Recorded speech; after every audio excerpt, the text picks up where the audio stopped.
Gail has turned on the tape, and I will formally call to order the meeting of the Finance Advisory Committee at 7:05.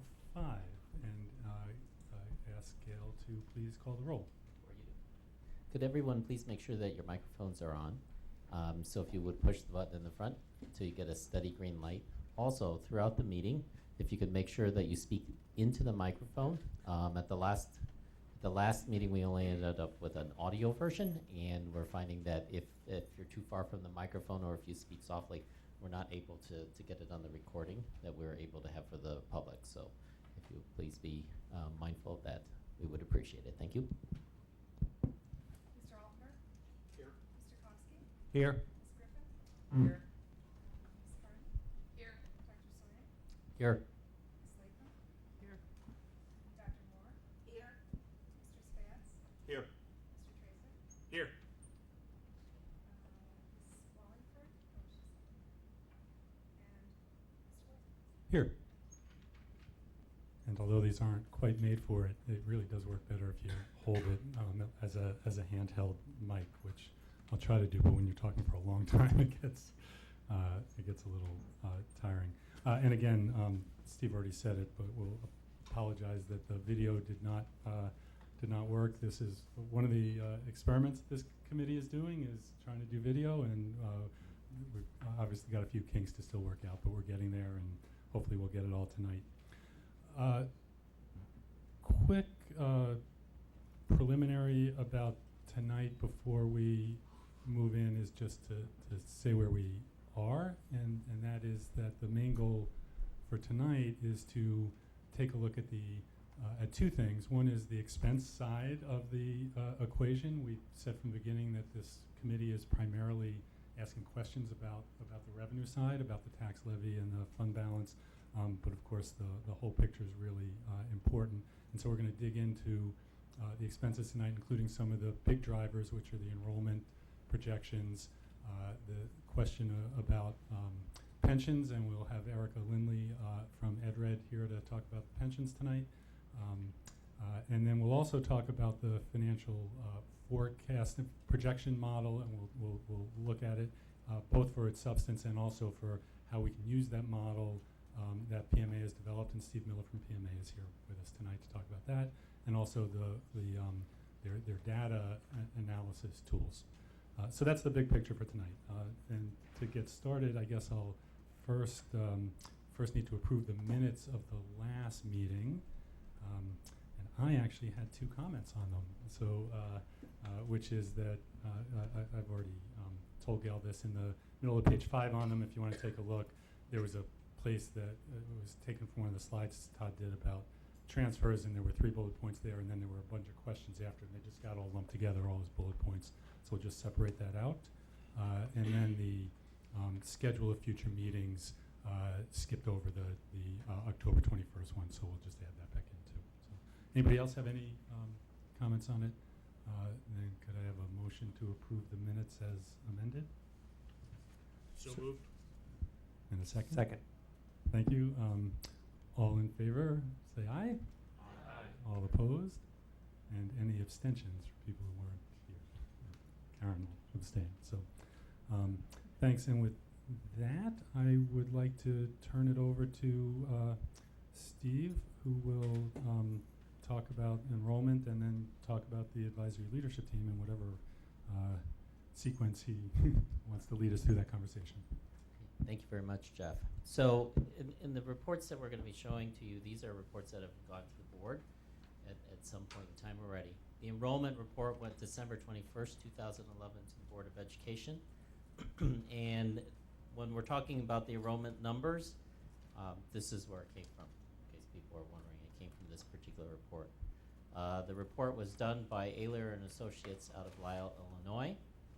At our request, District 97 did a report just prior to ours, and we looked at it. We had a different enrollment study that we were working off of, and we found that it was over time it started to lose its accuracy, and so we needed to update our particular report.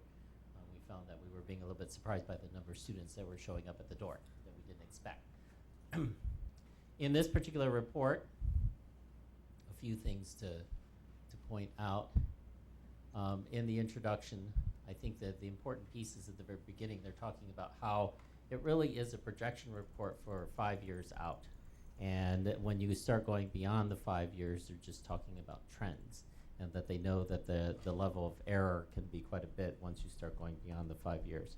So I think that's important for us to remember when we're looking at the numbers in terms of the confidence that the company has in regards to the information that they're providing to us.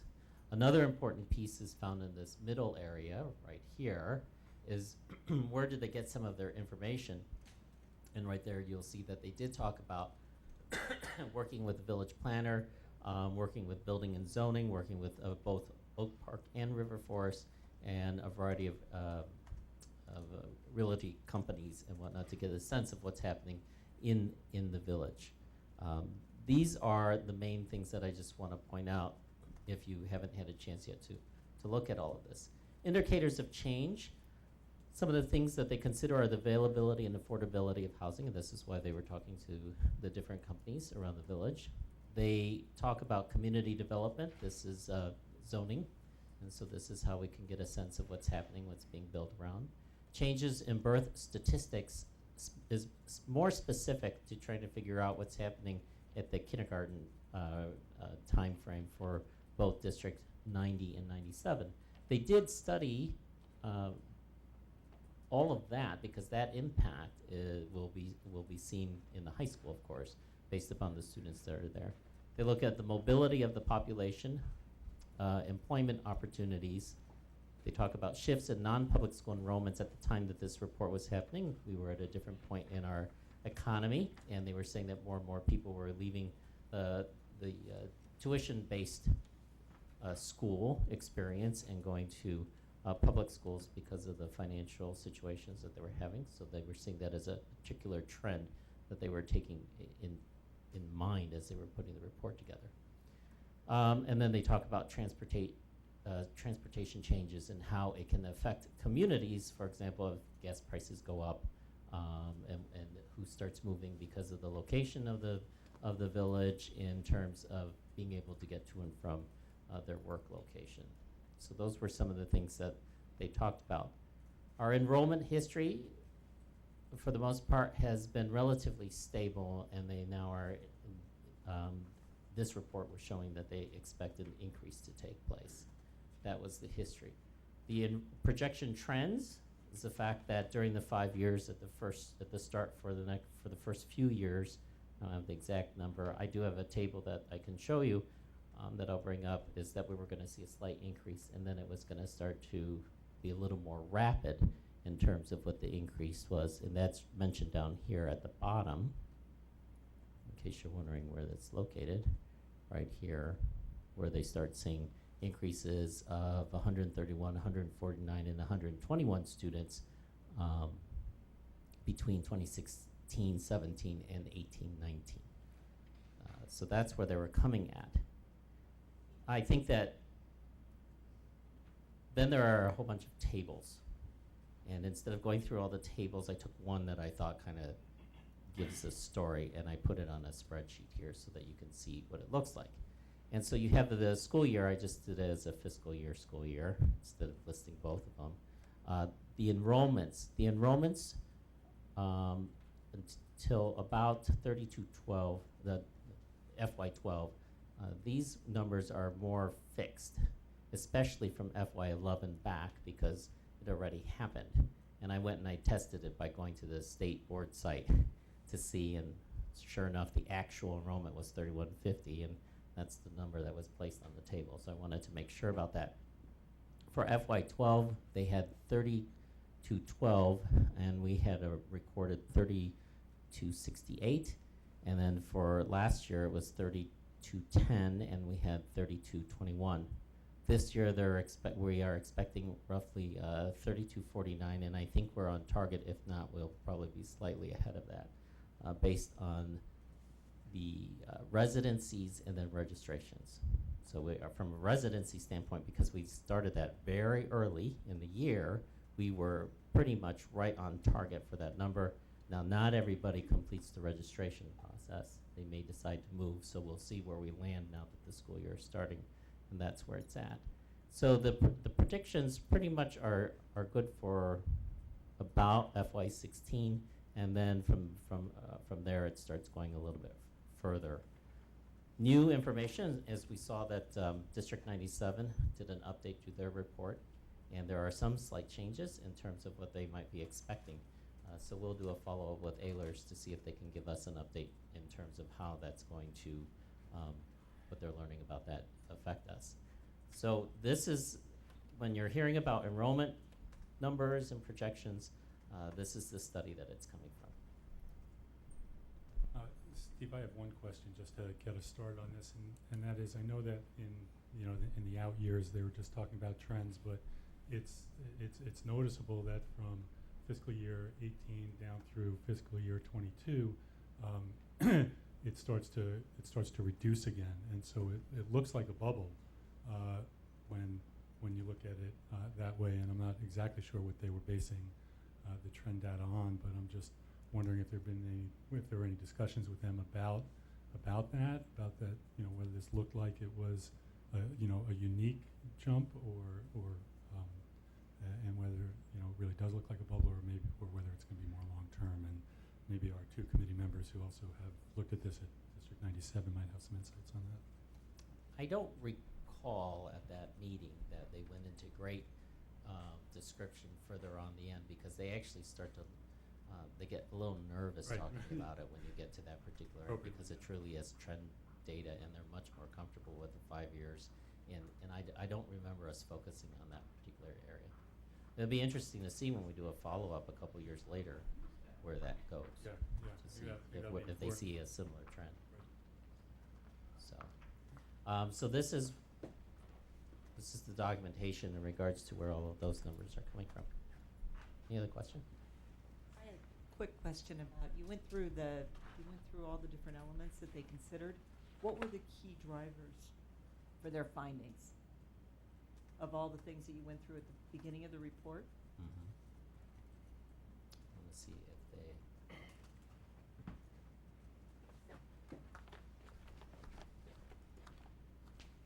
I think one of the, in terms of those particular drivers, I know one of the key things that they use for their report is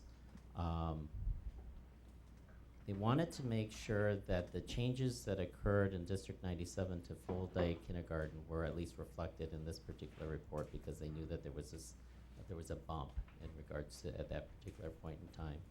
They were looking at the cohort model, so they were really resting a lot to see how a group of students goes from one grade to the next, and that was a key piece to their model. Though they take in regard these other particular trends offhand from when this was given a couple years ago, I can't remember how much weight they gave. What they really talked about was important was the fact that they were using a cohort model. They were working with actual students that were in the districts. They looked at trends to see in general what our trending was in terms of students that were coming to us from the private schools and whatnot, to be able to drive that. So that's what was driven in this particular, our old report was done mostly on birth rate. We weren't looking at the actual numbers of students in the classes, and that's why we have greater confidence in these particular numbers, and that's why we believe that the targets are much closer than what we had before. I don't know if you have you just had an updated report, so you might be able to add something. We a little did, bit. and the same data point was focused on in our presentation, and that was cohort survival. So it's a very look-back number. Historically, how many kids went from 3rd grade to 4th grade, and they grabbed an average number, average percentage survival rate, so then they could look back and say, if this is your enrollment in kindergarten, we can march it through your survival table of D97 and then ultimately 200. We're going to get to a number out into the future. That was a key driver that was emphasized. All the rest of it was very trend data, birth rates, public housing. Is Lake and Forest going to go up? How many units are going to be in that development? Out of that development, how many might be school-age children, families, and so on. And they're really, I did not have a tremendous amount of confidence in those estimates. They seemed awfully like darts to me. they were reasonable, but I didn't see a lot of real science behind some of the population estimates. And is that what's driving the increase in enrollment? I guess that's what my question is. Why does it accelerate? Oh, it's the cohorts. Yeah. Cohort survival. What's unclear is whether or not that was a blip either because of the economy, because of the introduction of full day K, or some birth rate blip. So just to be clear, District 97 has more students than they Yeah. had. I mean, it's basically Significantly more, that they have We're more up about students. 600 or 800 And, students. and the biggest piece of this is the fact that those students are already in District 97. District 90, in fact, it says at least pretty kindergarten flat. entry is flat or down a little bit. Right. But this main driver where Right. more than 60 or 70% of our students come through District 97. So I'm for- not exactly To sure. be clear, so if you assume on average, you would expect over time, those survival rates would be like a 99 point something, I right? think Could it's- be a few kids would drop out. Ours were 101, 102 for each course. So we were not only gaining kids at kindergarten, but we were actually gaining kids at the other grade levels as well, which we anecdotally, with no science whatsoever, thought maybe this was Johnny didn't go to Ascension, when they went to enroll, they came to District 97 instead because of the economy. But there's no So we don't know for sure. It's just for clarity, the word that they use in here is retention rate. retention rate thing. Right, and there- We hope they all survive. That's right, exactly. And there's also the move-in factor that, a family relocates, they have a 3-year-old, a 5-year-old, and a 7-year-old. But when you're seeing retentions of greater than 100%, and we know we have a lot of people moving out, that there's a lot of influx of people, and the question is how sustainable is that? And I think that, at least from talking to a couple realtors, that's probably more economy generational driven of some empty nest baby boomers moving out and a lot of young families moving in. But whether or not that's going to continue, that's one where I think you just have to look at the numbers, and perhaps, I'm not sure it's this group, but some group has to decide how often the two districts should look at these numbers, and should they do it jointly or something else, because a lot does hinge on that. We're in fact looking at perhaps doing a capacity study of our facilities, because if the numbers continue, instead of yours drifted down in the out years, ours are starting to drift down according to their model too. If we just have to handle a couple of years of a bubble, Right. we have enough space, and I think the same applies to 200, that if it goes downward, you're fine. If it continues upward, then, So we'll have to think about how that applies to the rest of our deliberations here, but is that, any other questions on this? Are the retention percentages similar to what you would have seen in the last economic cycle? They don't talk about that. I don't know if we have that data. I know at our district, we're working with a different model. It potentially, I don't know if they could go back, and how far back did they go on the cohort Our- stats? Because bubbles come and go and cycles come and go. Right. I don't recall. It would be interesting to see if this is a true change or it's just cycle. well, this was also a more severe cycle too, but. Well, 81 was pretty severe. Oh, going that far back. Yeah. 81, then you're starting to talk about the baby boomers leaving. Yeah. And, Right, it's a much different. it's much different Much different demographic time, cycle, it's, not yeah. economic cycle. But demographically, it's very different. Okay, So- we have a lot to do Right, tonight, so I this gives you suggest we- hopefully a nice view of what has been Where it going came on. So then this brings us to ALT, Advisory Leadership Team Report. So the Advisory Leadership Team, in the executive summary, it talks a little bit about where this group came about.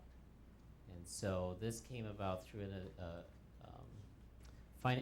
finance advisory committee. And that particular finance advisory committee was looking for a model to work with to talk about what's the most effective way to generate ideas in regards to cost containment, even though the district had been doing that prior to this time. And as a part of that, we have working groups, we have quality review committees, and then we also have the advisory leadership team. The advisory leadership team has some parameters to which they have to, that they work under, but in the end, what they're doing is they look at the projections, and they look at the parameters of the projections, and they give a report. It's a superintendent's committee. They give a report to me, and then I bring the report to the board. And the board gets a chance to take a look at what those parameters are. Based upon acceptance of those parameters, then those are used in development of the budget for the following year. That's the essence of what it is. Some of the cost containment ideas come through different groups. We have a working group. For the 2 years that we did it, the working groups were different. 1 year it was pretty much divisional, and they brainstormed ideas of where they may be able to do cost containments, and then went through a quality review committee to begin to get a sense of how doable that was in terms of impact of programs. Because we still want a quality education for our students, so we really have to have a lens to focus that through. Last year we brought a group together. It wasn't divisional, it was kind of across the school, and they did their brainstorming. So the first year that we did this, the group got together. We had a variety of stakeholders. And so it was community members. We had 3 of them that were there. One name looks familiar for you here. And then we had staff members. And the staff members came from all aspects of our buildings. So we tried to include all of the bargaining units and the non-affiliated and administrators as well. And the Faculty Senate had 2 people that were there to be part of these really open discussions about what are the parameters that we go through, we work with in regards to our budgeting process. So the group was tasked with analyzing and understanding, and we really looked only at the ed fund, so we didn't do the entire, the aggregate. So we only looked at the ed fund because it's the largest percentage of our budget. Steve Miller was with us for both of the years, and we used the programs from PMA in order to help us begin to plug in the numbers and understand what was happening. In essence, what we were trying to do is we were trying to see what the future will look like for us in regards to when we go into deficit spending, and once we go into deficit spending, what does that look like in regards to the money as we begin to take the money out of the fund balance, and then how fast does it go, what does it look like, and what could that mean for referendum, and especially when you talk about the extent to what you're going to ask for. After this first year, there were a few things that were put into the model. There were a few changes, adjustments that we made. Number 1 was the enrollment change because of the report you just saw, and because of that, it changed what our FTEs could look like in the future. So that was one thing that we changed. That was a lever in regards to doing cost projections that we had changed, and we had the data to talk about. The other piece that we worked with was the actual 2010 actual tax extension. So no longer did we have to work with a projected. We actually could put the actual model number into the model. The other area that we talked about was healthcare, and the healthcare trend nationally was a 10% change over time, but we were finding that we were trending better. If I'm not wrong, it was 5% at that time, but we decided to use in the model for us to understand what was going to happen to our finances to go with the 7%. And so in the trend data that PMA uses for us in the projection, they put in the 7%. And then the last thing was talking about targeted annual savings. And so we thought that in 2013 we would try for annual savings of 1% of the budget, and then of the ed fund, and then from there it would change to 0.75, 0.5%, knowing that each time you kind of squeeze stuff out, it gets harder and harder to wring out. And so we recognized that. So there were 4 major things that were put into this. So what does that mean from a picture standpoint? We came to the board with, let me just go to this. And we came to the board with a presentation, and we put in some graphs, and actually I have found that whenever I talk to people in general, they understand the graphs a lot better. So this is where they started in that year, 2011. So we were looking at, so this red line is expenditures, the blue line, these are revenues, and the green line is the fund balance. And so that you can see that expenditures and revenues were going to cross right around 2015 at the time that we were looking at this. And you can see that the distance here of the money that we were saving was the increase in our fund balance here. And you can see once we started going into deficit spending, this distance here matches this distance coming out of the fund balance. And then we see this drop. And so one of the concerns that we had at the time was the fact that as you start getting down here, these distances between the dots, it's quite a bit. And to recover from that from a referendum, it would be a pretty hefty referendum, and it would only last you for a few years. And then you have to immediately go back. So that was a concern. And so once we put when you put the 2010 actual tax extension, and I'm not going to do this for both of the years, but just for one, you can begin to see that it changes the graph slightly. This curve is not as drastic as this one. Didn't really move out the time when the two lines were going to cross. Another example, enrollments. When you start looking at the enrollments, because more students, you don't get more dollars. And because of that, then we start seeing, okay, that has a different type of impact of what we were trying to do. And you can see this becomes steeper.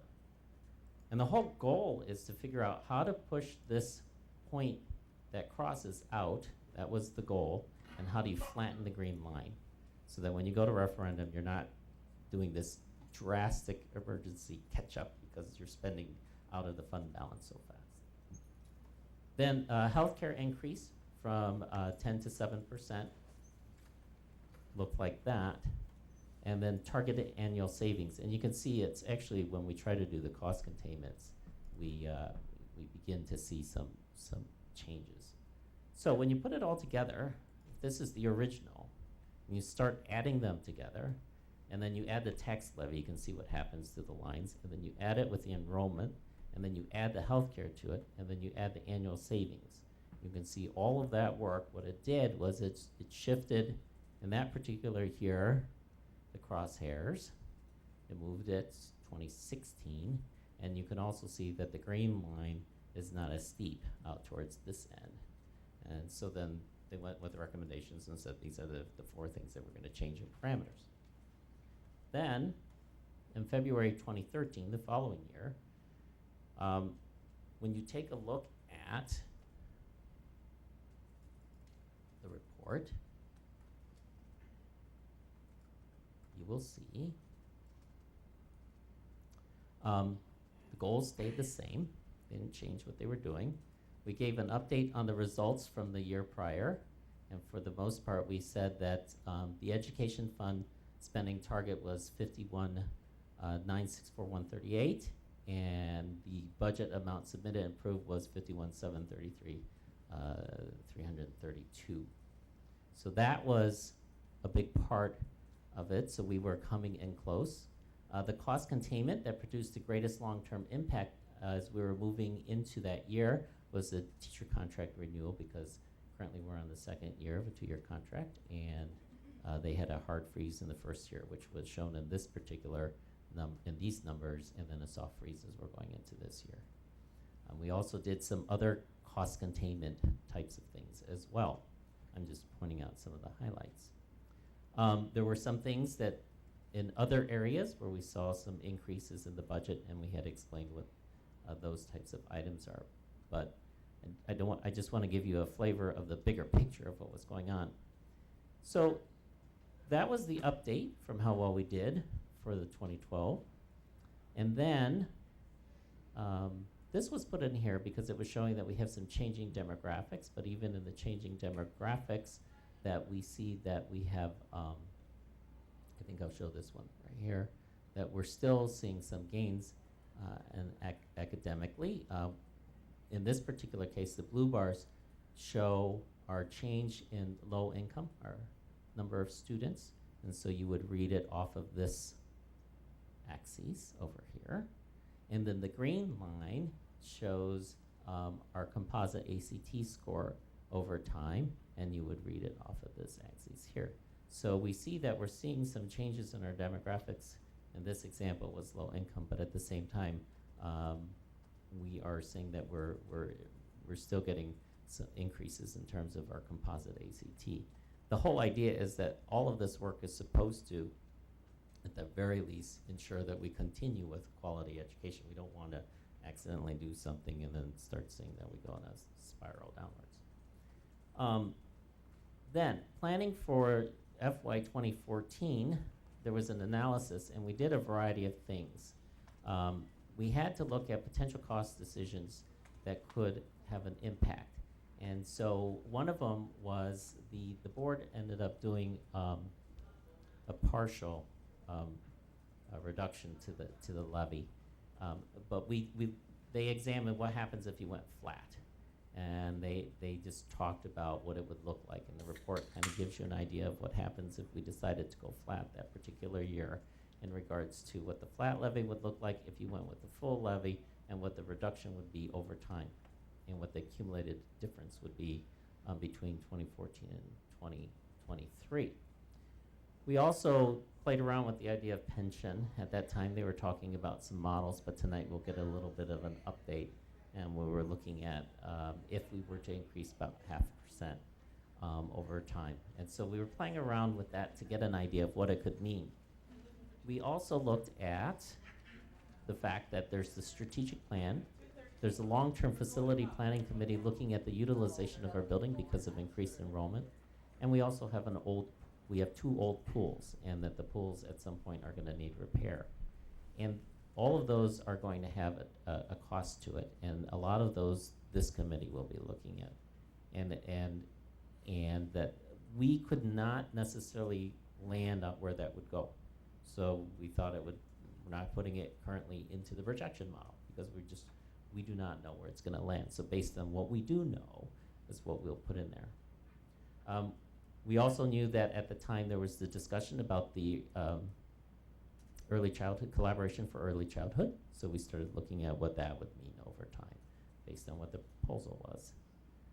So the long range, where we landed is, we knew that there were more things that we didn't know than that we knew. And we knew from the other model that we were very comfortable with some of those targets there. So we didn't change any of the targets, and we kind of kept the cost reduction where they were at. And there's some people in the room that were here, so they can correct me if I'm wrong. So we examined, this goes back to, so we talked about a flat levy, we talked about pension, we talked about the collaboration, and we talked about cost containments. And where we landed was too many moving targets, keep as is, consider changing cost containment target due to a 10-year effort. We've been doing cost containment for over 10 years, and it's getting to the point where it's hard to squeeze some of the ideas out at this point. So we know at some point it'll be very difficult to reach that 0.5%, but that'll be a discussion for this year that we'll have. So that's the ALT, that's what they're all about, and that's kind of how they landed where they landed. Thanks, Steve. All right, thoughts, questions, reactions? Overwhelmed?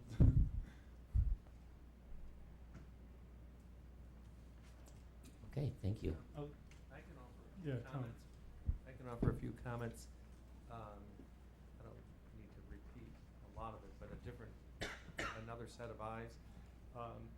There's reference to savings, cost containment, and such, and so the focus in doing this was on trying to lower the slope of the cost increase.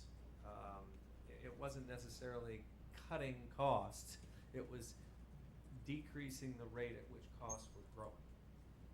And that's where that cost containment piece was layered in to try to figure out what would be needed to start changing the slope so that what Steve talked about, that deep dive, would not occur, because that's a troublesome situation. So that was really what we were set out to do.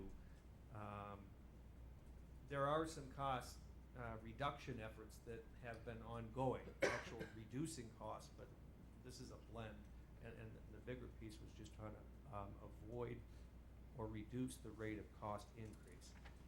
There was a little bit of focus on the revenue side, and so it's hard to separate these things out, just as this group is focused on the revenue side. You can't separate these pieces out. So you could see there was discussion, what happens if we did this, what happens if we did that. And the big finding for me was really what we're going to begin embarking on here is trying to understand really what the impact is of the key drivers that control the economic model of this entity. And so that's a good lead-in into what we're going to be looking at. There's a lot of things going on, whether it's enrollment, whether it's changes in pension, healthcare, all these things that each have a tangible economic impact.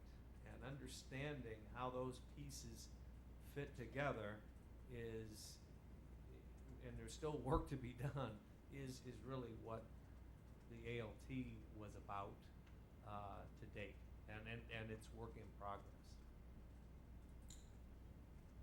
Thank you.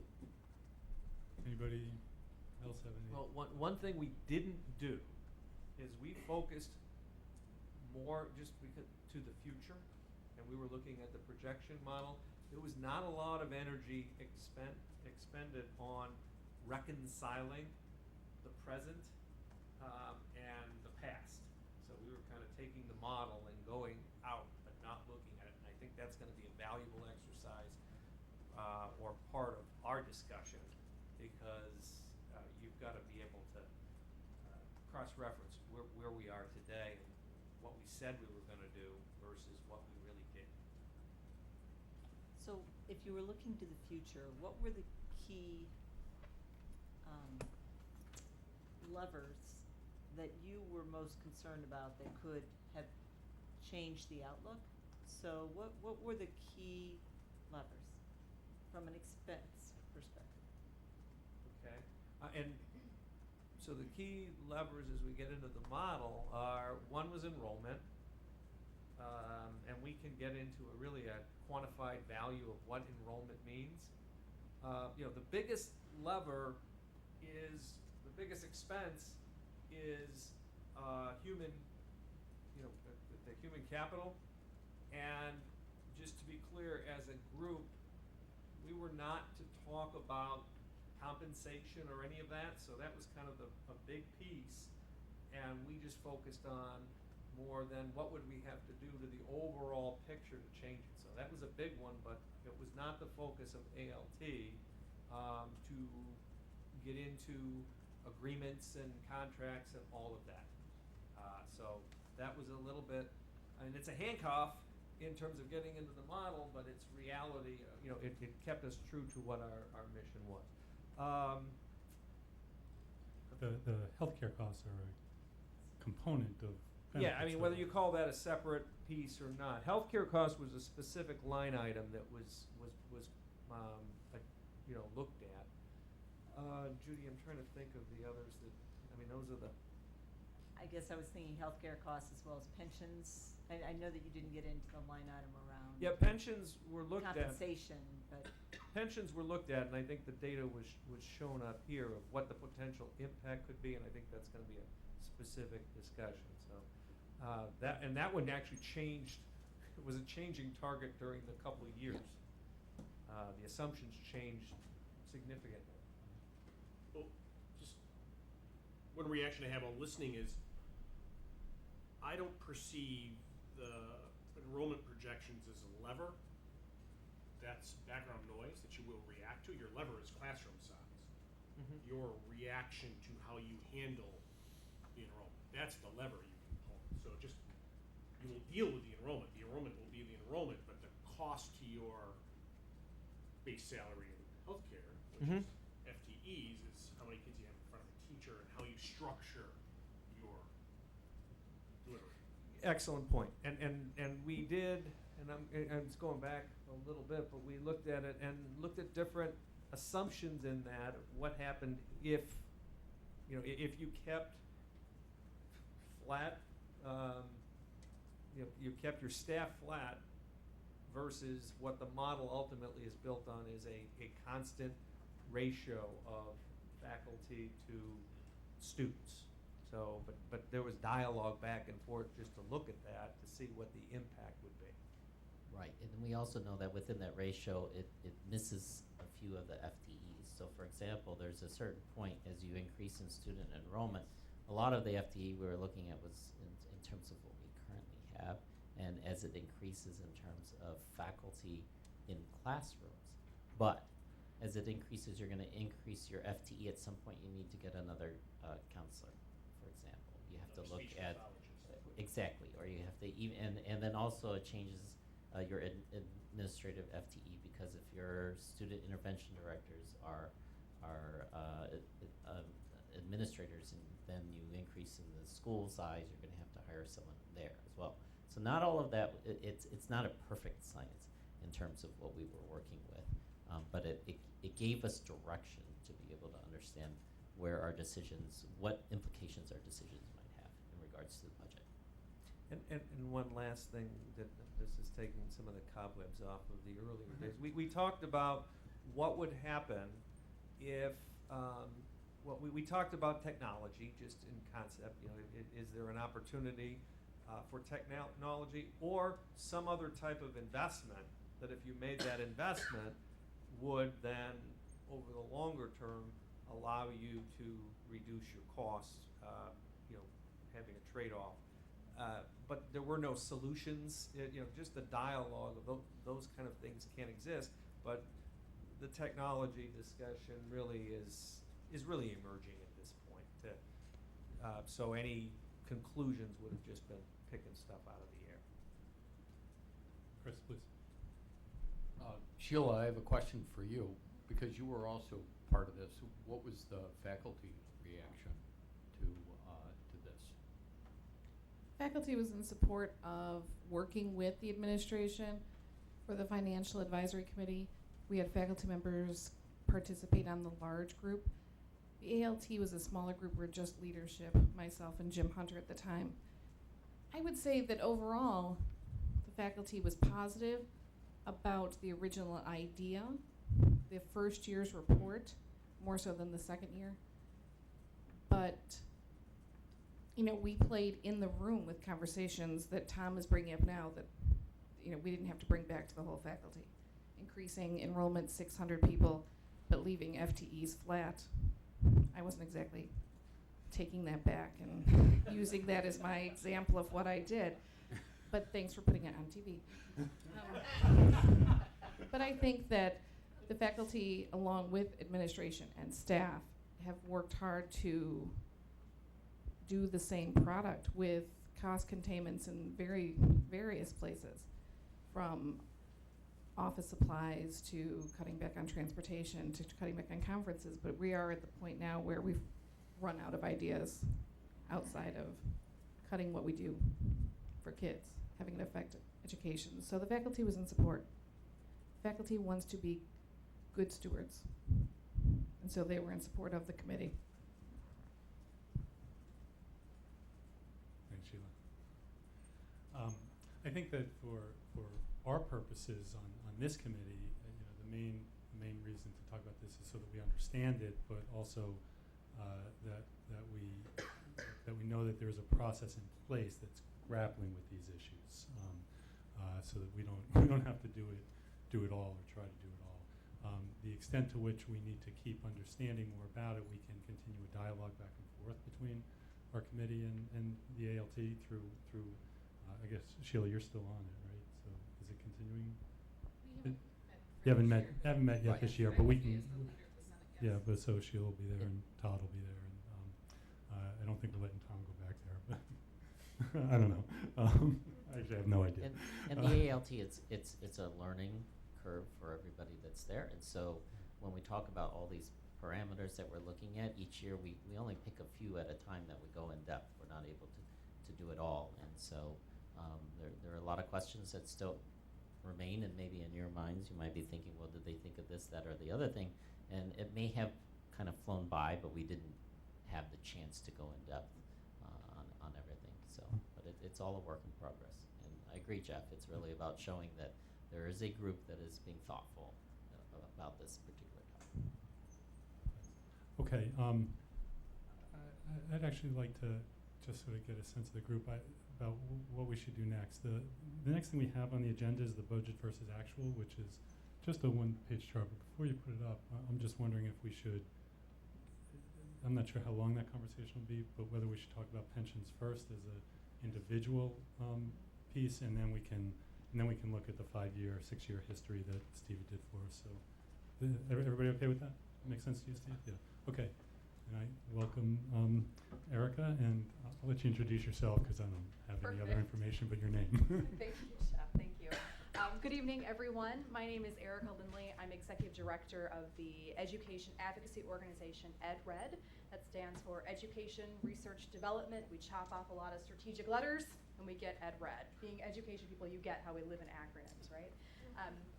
I think some people here are familiar with the work that we do, but just to make sure that we're all on the same page, we represent just shy of 90 school districts in the north and northwest suburban area. We work primarily on state education issues, and the folks within school districts that I have the most connectivity with are our district superintendents, our school business officials, and then school board members of our member school districts. So those are the folks that I primarily work with on education policy issues. When we're back home, when I'm back home, I should say, my primary responsibility is making sure that our members have good tools at their disposal to advocate for their priorities with members of the General Assembly. So helping members understand the hot button education issues and tax policy issues gaining traction in Springfield, what they need to know, what kind of information they need to convey to the legislature in order to make sure that they're representing their kids, their schools, and their community. In Springfield, which is where I'm based 7 or 8 months a year. If you're ever in Springfield, let me know. What I do there is basically inform the process for members of the General Assembly. So just as we work to inform educators in the legislative process, we work to educate legislators on the education process. So that might be things like working with them to help understand the impact of a curricular mandate or a tax code change. The impact of the cost shift has certainly been one of my primary issues over the past 2 years. So that's going to be certainly my bent today, but just want to make sure that everybody understands the frame from which I'll be presenting. And before I jump in, I have to recognize that one of your members is a member of our executive board as well. Bob Spatz has been a long-term member of our exec board. So he's with us every month making sure that we're working on things with efficacy in Springfield. So I think the two pieces of information that would be the most valuable at this point is, well, actually 3. Will the cost shift happen? If it happens, what will the phase-in period be? And if it happens, what will the normal cost be? So what will that high-end number be that will at some point reach? And of course, those are 3 questions that I absolutely cannot answer at this point because of where the conversation has been over the past 5 years. And also because there are so many variables that are truly, not soup yet. There are a lot of issues unresolved. So what my goal will be over the next couple of minutes is to give you my read of the tea leaves and give you a sense of where the conversation stands right now, and then a couple of things that I would recommend thinking through or knowing about as you're developing these projections. First off, the final bill has not been written. I feel that very strongly. The final pension reform bill that will be voted on by both chambers, I do not believe that's been written. Benefit changes under consideration right now will obviously impact the normal costs. And so when we think about the amount of money that the state will need to have to pay out pension benefits, that's going to be impacted by what benefits are included in a law that passes. Again, should a bill pass? What benefit changes are found constitutional, obviously, and then also some other variables outside of the legislature's control, such as actuarial assumptions, investment returns, things that are more in the wheelhouse of TRS. So these are all the things that are going to end up impacting the normal cost. Let me start by talking a little bit about benefits, just to give you a sense of that scope, and then I'll jump into the normal cost. Over the past 5 years, we've seen a lot of different bills and a lot of different approaches to pension reform. Some of those bills have tinkered around the edges and just looked at retirement age, just looked at the employee contribution, some of those variables. Other bills have been on the other end of the spectrum and sought to move TRS employees into a 401k style plan. Other bills have included a couple of different pension provisions and packaged those together. My feeling right now is that the proposal that the legislature will likely vote on, the primary savings, quote unquote savings, will be found through a change in our COLA provision. So reducing our cost of living adjustment, which is the primary driver of that increased cost every year, outside of debt, obviously, but the COLA is a major piece of our annual payment every year. So that is the piece that many legislators believe we need to change in order to reduce our annual payment to the system. So I think that COLA piece is where we're going to be seeing some changes. And obviously there are a lot of ways in which we can do that. Some that have been proposed, some are just under conversation, in conversation right now. As you're aware, there is a pension conference committee that has a meeting for about 6 weeks now, 8 weeks.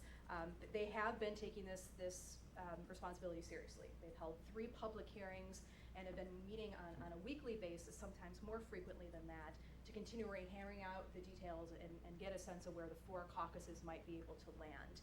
The stage they're in right now in their process is that they have forwarded several different pension reform proposals to the 5 pension systems, so the systems can work up an actuarial analysis of those proposals. My understanding is there's a lot of tweaking being done at that point, which of course requires a brand new actuarial study. There's some concern about the speed in which the committee has worked. Quite frankly, I believe before the legislature takes action on a pension reform plan, we absolutely have to insist on having those actuarial numbers.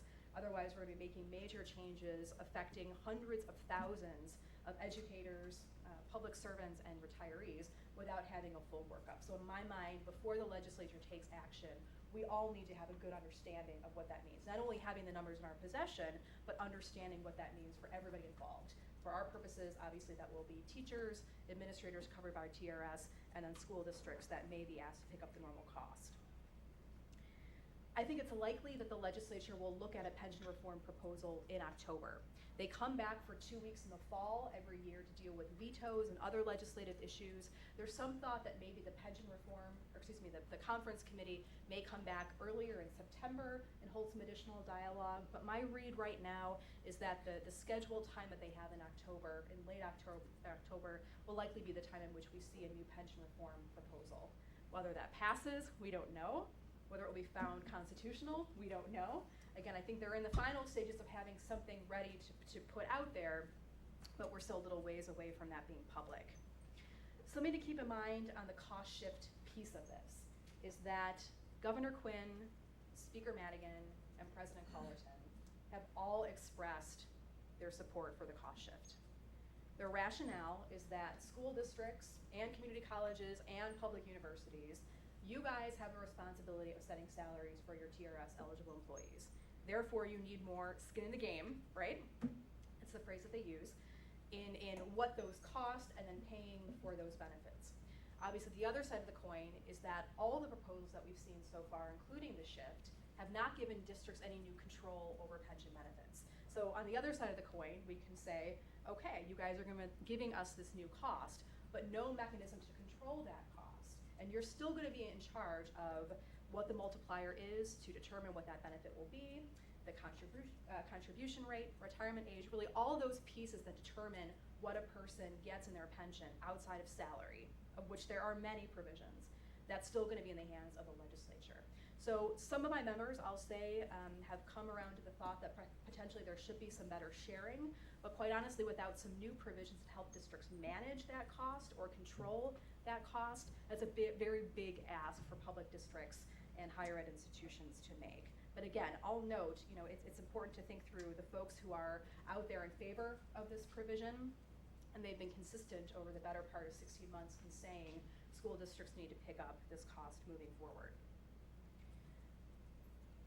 We've been engaged with members of the legislature and leadership during that time, about 2 years now actually on that piece, about what districts would need if in fact that does come our way. So we'll say right now we're not in favor of the cost shift. We don't think that's sound policy. However, if the legislature moves in that direction, here are things that we would need to think through in order to make that easier for school districts. So basically helping the legislature think through how to mitigate those factors. That might include changing mandates and what's required for school districts, so freeing up some money that way. Again, there might be more governance control, so you do have new control over the systems.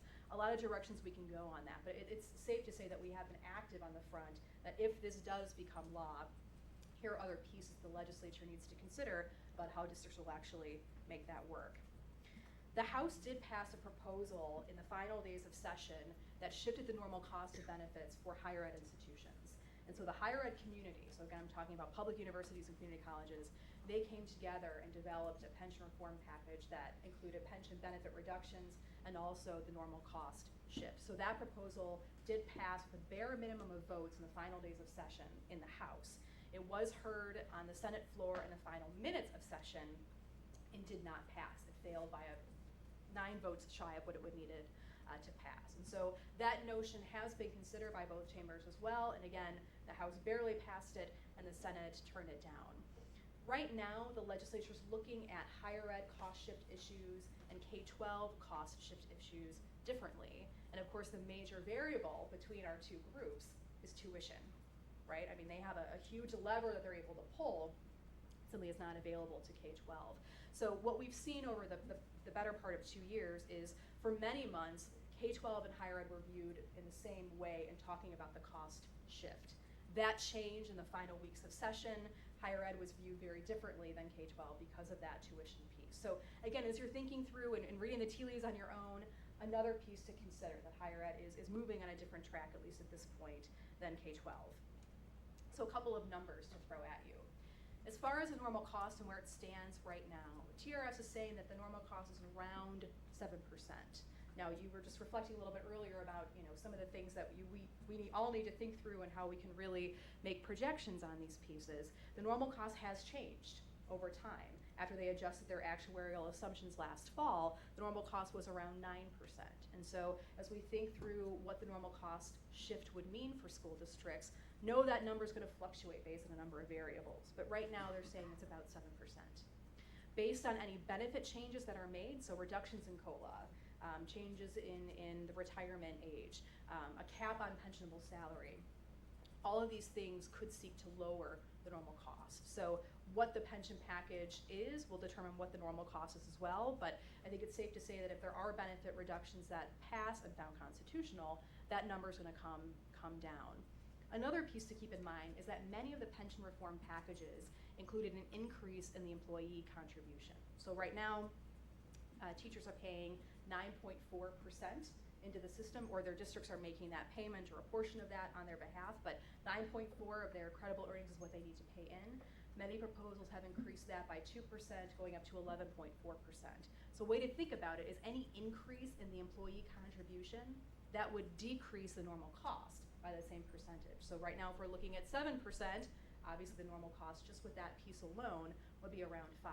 And again, if there are benefit changes, that number could go lower than that. So again, just to throw out some numbers for you to keep in mind as you're developing your assumptions. As far as the phase-in, again, assuming something does pass that includes the normal cost shift for K-12, the number that we've been talking to legislators about and the number that seems to stick is 0.5%. So right now, public districts are paying in 0.58% of credible earnings to TRS. So what that means is if this bill became effective in the next fiscal year, so July 1st, 2014, it would go from 0.58 to 1.08, and then continue to go up 0.5% until you've absorbed the entire normal cost. Again, that top number is the huge number that we don't know right now, but I do think as much as we can make any assumptions of where pension reform might go, that 0.5% is a safe assumption to make. Again, caveats all over the place with that, but I think as much as we know right now, that 0.5% is as solid as we can be. Implementation date, again, that's one of those major variables hanging out there. In our conversations with legislators, we always say, just let us know as far in advance as you can, and districts will work to make it happen. Okay, so if the shift is coming our way, give us time to plan, give us time to manage that in order to make it easier for our districts to absorb. So hopefully less reductions in staff then, less reductions in student programs if you give us that time. When we began our conversations with legislators about how to mitigate the impact, there was a feeling that they would give us a year of communication time before the shift went into effect. I don't know if that will be the case anymore, in the sense that we've been having this conversation about the normal cost for 2 years now.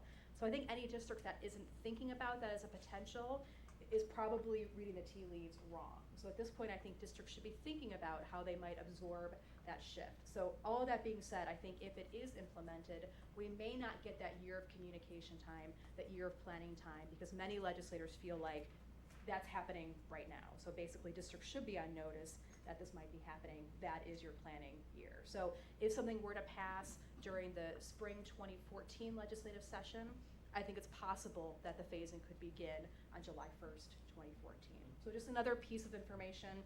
Again, caveats all over the place, but that's my sense of where things stand right now.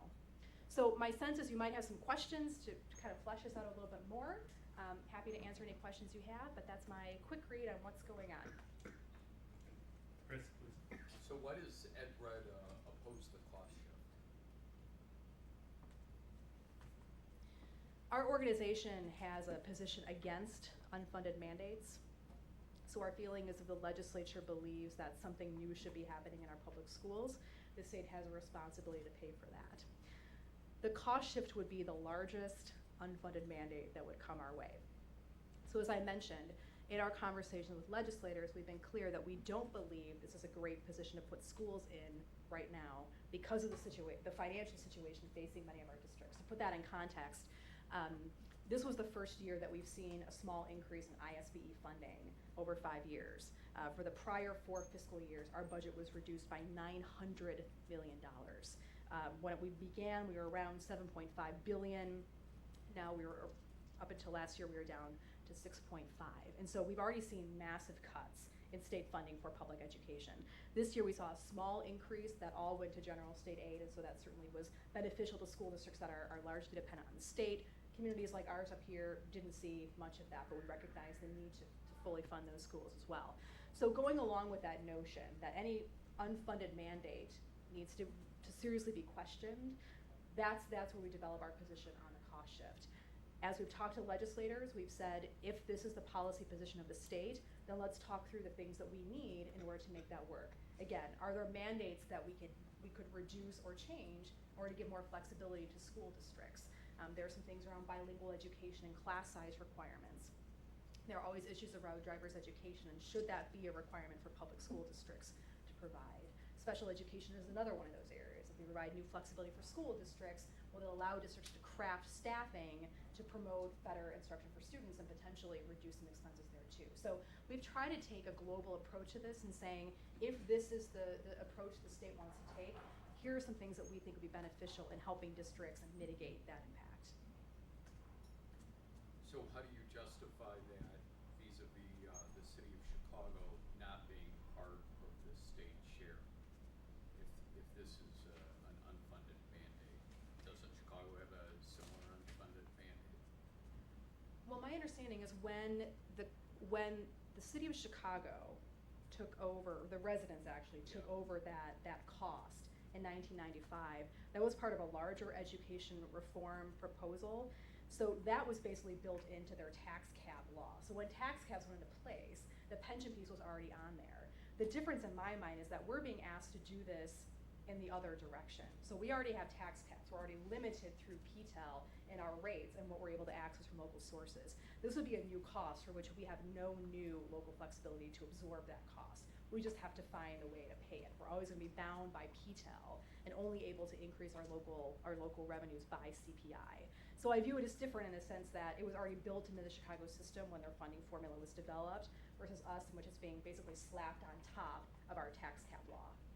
And then how do you address the skin in the game? I think you touched on it, but I'd like to hear specifically because that's been articulated pretty clearly. Sure. I think if the legislature is willing to give districts new authority over pension programs, then I think there'd be more willingness to think about the district obligation in paying for them. But the feeling is, right now, we are contributing toward pensions. Those that say that we're not, that's not true. We are contributing toward the pension system for our employees. And many districts are picking up the employee share of the contribution as well. So if we add the 9.4 employee piece and the 0.58 per district, some districts are paying 10% credible earnings toward TRF. So we are making payments toward the pension system. If we want to move to a different kind of pension system where districts now have more authority over what they look like, then I think there'd be more willingness to think about how to pay for it. But to just say, we, the legislature, will still control pension benefits, but you guys don't have to pay for it, that doesn't fit really well for our school districts. And then, the number that I've heard is that it's 52% of the unfunded state pension obligations. Chris, can you use your mic? We just Oh, need to make sure we're getting I've heard that, the figure that I've heard is 52% of the unfunded state pension obligation is tied to TRS-based pensions. Do you Correct. agree with that number? Of the 5 pension systems, TRS is about half of that number. Okay, thanks. So Erica, can you, I'm at a much less knowledgeable level on this. Could you just come back to 3 little things for me. Explain what normal cost is again.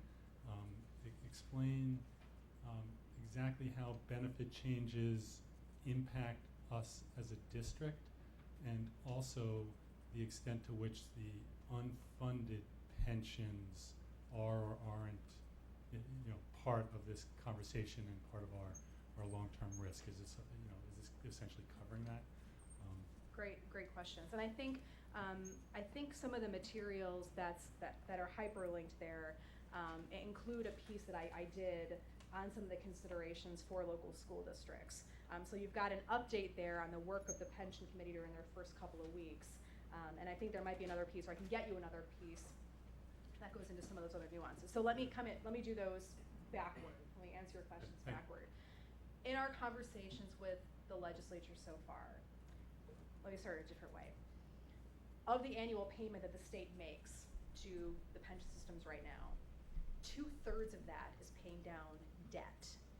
Only 1/3 of our annual payment, which is about $6 billion this year, is going to actually pay for the normal cost of benefits, which is the state's share of the normal cost. Is it actuarial term, normal cost? Yeah, so let me explain what that means. And again, this is a piece that I can get you that goes into that a little bit further. I have to always refer back to my own writing to make sure I'm articulating this correctly. So basically the normal cost is the percentage of earnings that we need to pay out for our current employees. So it's an actuarial calculation that's made to say, okay, you've got this many people in the system, here's what you're gonna need to pay out their pension benefits when they retire. That's the normal cost. And there are different ways of calculating it, different methodologies, if you will, in determining that. But Illinois uses a methodology to determine what that number would be, a percentage actually, of statewide creditable earnings in order to determine what that is. And again, the normal cost will be affected by the actual pension benefits that you provide. So what are the costs of those benefits, right? And that's the piece that we're working on right now. But in addition to that, it's also changes in actuarial assumptions. So right now, we have a certain number of, or a certain year by which we think most of our folks will no longer be collecting pension benefits, to put it delicately. Okay, there are changes in that number. Lottery winners. These are monthly payments, not lump sums? TRS, they receive monthly payments, right. And so TRS went through a process just last fall in reviewing all of their actuarial assumptions. So what all those numbers were, what the average retirement age was, how many went out under ERO versus year 60 or 65, and then they create a number using all those variables saying this is the normal cost. Interest earnings is another one of those variables. So not only is it the pension benefit piece, which is controlled by statute, but there are market changes and life expectancy things that also go into that number. Those are things that we have no control over. And as far as what this all means for school districts, what the districts are being asked to potentially take on is just the normal cost. So not debt. That has not yet appeared in any pension proposal. In our conversation with legislators, many have said we're going to build a firewall in statute to the extent that we can, saying we're going to be responsible. The state will be responsible for the debt. School districts will be responsible for the normal cost piece. Is that Great, that was an make more important sense? part of Okay. the question, yeah, I just needed to understand that separation. Sure. That was helpful to me, I hope to others also. Now, that being said, there's always the potential that later on the legislature will say, okay, now you guys are paying, say, 4%. Okay, we think you can afford more. We're gonna give you some of that debt to take on. That little Again, slippery that's not slope where the there. conversation's been, but there's that adage about having the camel's nose under the tent, right? So just fair game. That's always a potential. And there have been no discussions about taking the broad plan, carving it up, having each district have its own plan, be responsible for the normal cost and being able to set the benefits that it decides with the teachers for that district. Which would then give you the balance Mhm. of, we set our plan, yeah, we're on the hook completely for our plan, done. Sure. There's no pension system that we're aware of, any state pension system that does that. And so one of the concerns is that if we now give school districts, if we allow all school districts to have their own plan, so basically we're gonna have 870 different pension plans, there's no longer any revenue going to TRS. And the situation is that we are so far in debt. Part of what we need are those member contributions. Part of what we need is the interest from those member contributions to help us with that payment. So yes, we've absolutely explored that with members of the legislature, and what they've come back to us and said, give us an example of basically a state system that's gone in that direction. We have not found any examples. So part of it is that we don't have any great model to use, and with the number of school districts that we have in the state, another concern is that the divide that we have right now between the have and have-nots will become even greater if we provide that new authority to local districts. So yes, it's been something that we've explored. We've not yet found a magic way to put that together. But if you do new live plans for the districts, freeze the TRS, Mm-hmm. have the state still allow for to fund the TRS and pay the benefits out of TRS and basically just set up a firewall. That hasn't been talked about either. Yeah, absolutely. Yeah, I mean, again, this has been a 5-year conversation, so I think it's safe to say that we've worked to look at this from a lot of angles. In that respect, short of having a quality model that we can look at and say, here's how we think it's going to affect not only our districts, but the education profession as a whole to have a very different system, we've not yet found that magic system or magic example to give us something to work from. But yes, it has been explored, as has the idea of cutting off TRS and moving everyone into a 401k style system too. So even that's been explored as well. There's some legislators who are actively promoting that idea. Anything? Now, when you say debt, you're referring to the unfunded liability? Correct. Okay. As opposed to bond issuances? That's wrapped up in there too. Okay. Yeah. So I was thinking maybe we could ask Steve to put up the brief chart, the little chart he did on the potential impact to us, and talk about that while you're still here, Erica. Sure. If we can do that. And anybody else have anything else for Erica before we look at that? I think one other thing is, it's been talked about, and I think the legislators are very averse to doing it, but I know it's been floated, is that, to Erica's point about what happened with CPS, is that you could shift normal costs and make it exempt from tax tax. And that's, not very popular with the legislators, but, again, that is an option.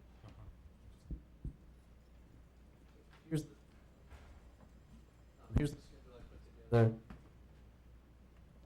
That's the mic that goes in and out. Let's try it again. Here we go.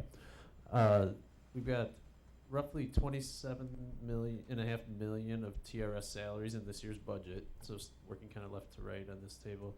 As Erica mentioned, there's this slightly over 0.5% contribution that the district already makes, so 160,000 or so this year. To project this going forward, I used a 5% increase in covered salaries. That's, increases in salaries as well as increases in staff going forward. And then I used just 4 somewhat arbitrary cost outs that kind of align with the scenarios that Erica mentioned.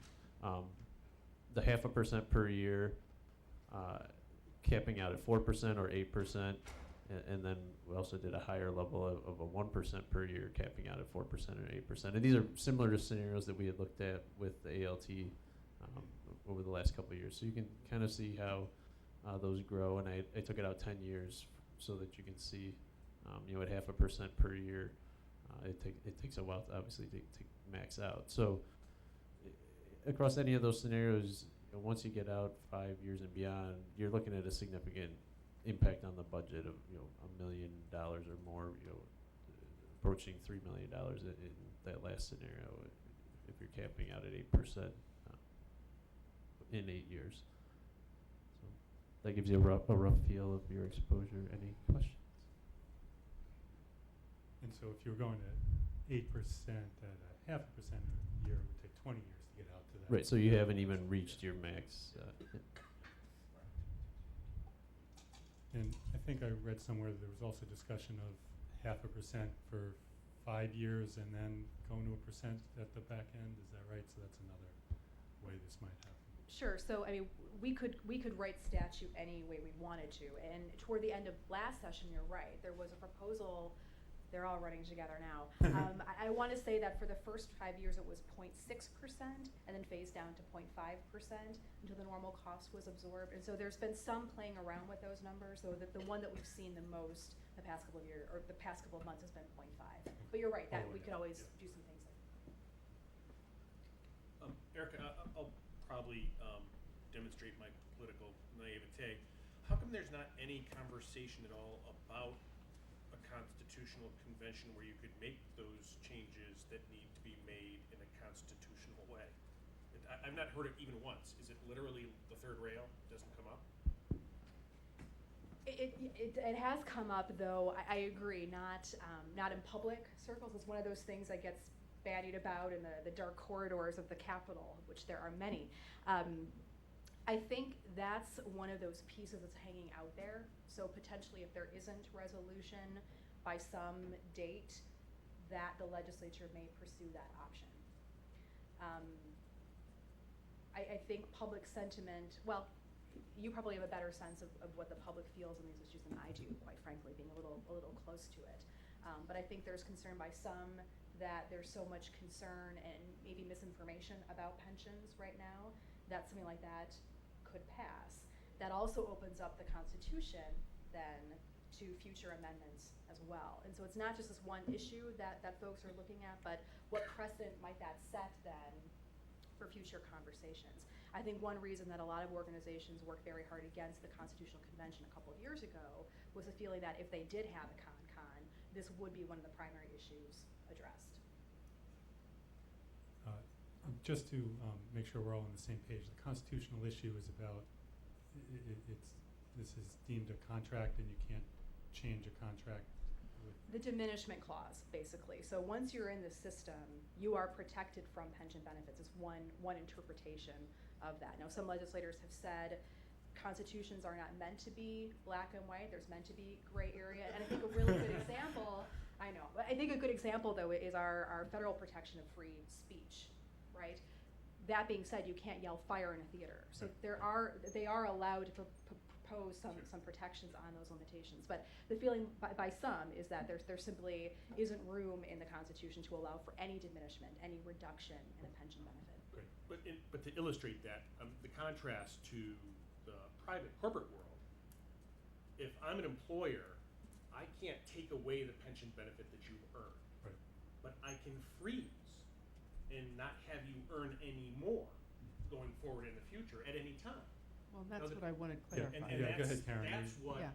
constitutionally the state level benefits are protected from even the freeze.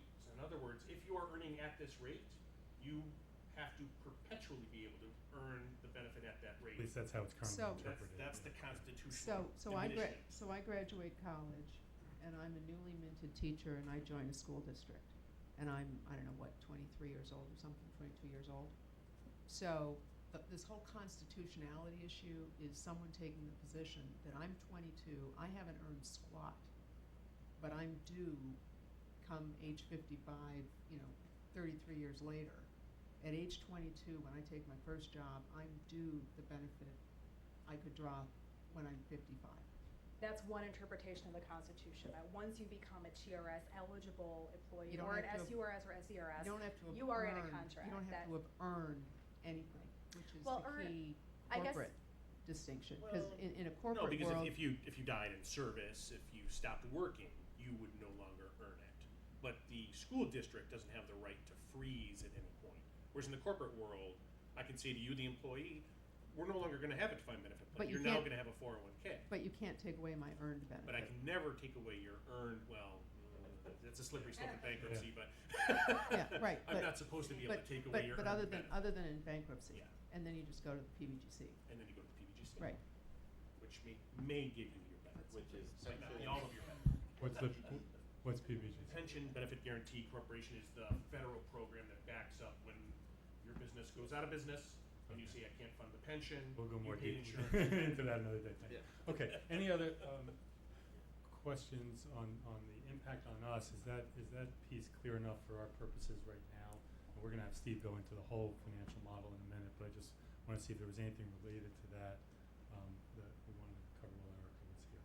But, I mean, so 3.7 million in the out years was the big number. At 8%, yeah. And this assumes no changes in benefits at all of any sort. Status quo. My personal reaction to that number is it is not as big or scary as some people might have thought it would be. Okay, that's good. So it's, yeah. As a percentage of your ed, Right, I don't know what Fund. our ed fund is at that. 60 some odd point. million now, and it's Yeah. probably gonna be 70 some odd million at that point. Probably 80. Uh-huh. Right, and this is one piece to everything that we have to look at. Right, but just in terms of as we build this whole picture, right, it doesn't sink the ship here. Right, Yeah. and that's at 8%, and as Erica was saying, it's now 7%? Again, They're guessing.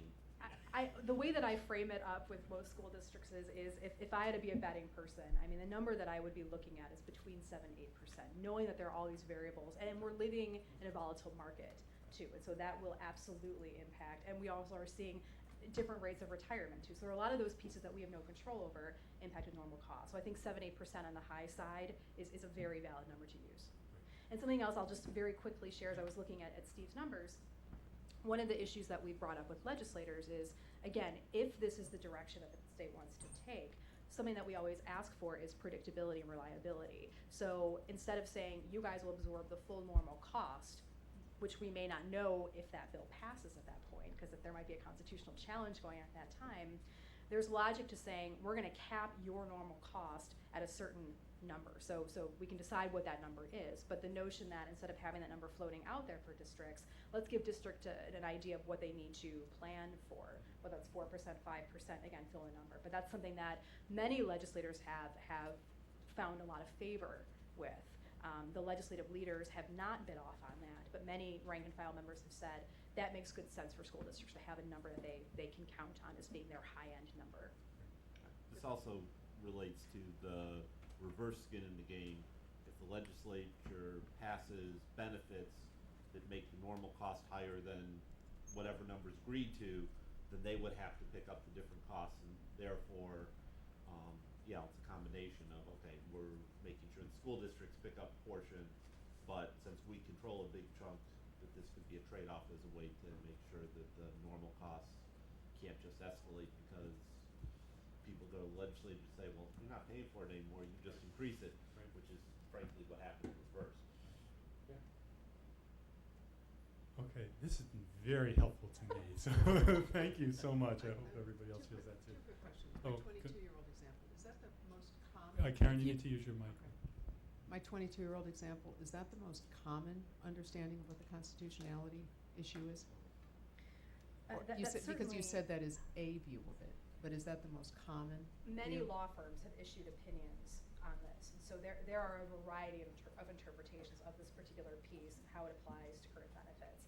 I'll say that the unions, both the teachers' unions and then folks that are representing public employees, that's the position that they've taken, that once you're in the system, you are protected from diminishment. Other interpretations say, the state is in such a fiscal crisis, we're not able to necessarily adhere to our constitutional provisions. Right. Others are saying if we give people a choice of pension benefits, maybe that would get around. So there are a lot of different interpretations of that particular clause and how it applies to people who are currently in the system and those who have retired. And the ultimate ability to actually pay the benefits, that's not actually being addressed by any of the stuff either. I would say there are. I would say the folks that brought forward Senate Bill 1, so that the NECRIT's BIS package that gained a lot of traction. I don't want to speak for them, but I'll say that publicly what they've put out there on that is, again, the state is in such fiscal crisis that we need to take advantage of the fact that constitutional protections are not black and white, going back to the First Amendment example, which I provided, right? So the state does need to have some flexibility, considering the fact that we are in an emergency situation and we're devoting so many of our resources toward pensions it is affecting our ability to fund other critical services, like human services, like public education, like safety. But if we're promising benefits to teachers, there should be a way to pay the benefits down the road. There's logic, and then there's Springfield. Okay. All right. Thank you so much. Thank you Really, very really much. terrific. Thank you for being here. All right. How's everybody doing? We are going to shift over to Steve.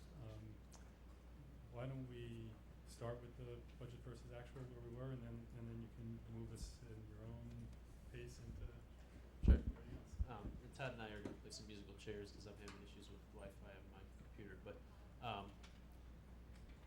just real quickly, the one-page snapshot I put together is from data from our business intelligence tool, and I'll go into that so we can drill into this a little more. But in talking with Jeff and Stephen and Todd, kind of planning this meeting and reviewing the projections, the conversation or the question was raised, well, how good has our budgeting been? Because everything builds off of the budget.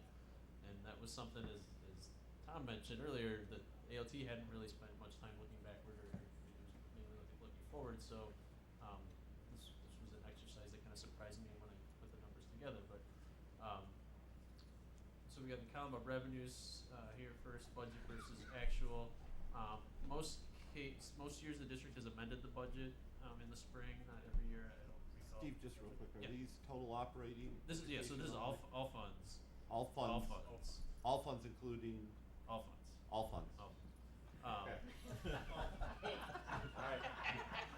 And really, there isn't a lot going on in the non-operating funds that are skewing. You can see it was just easier to look at all funds.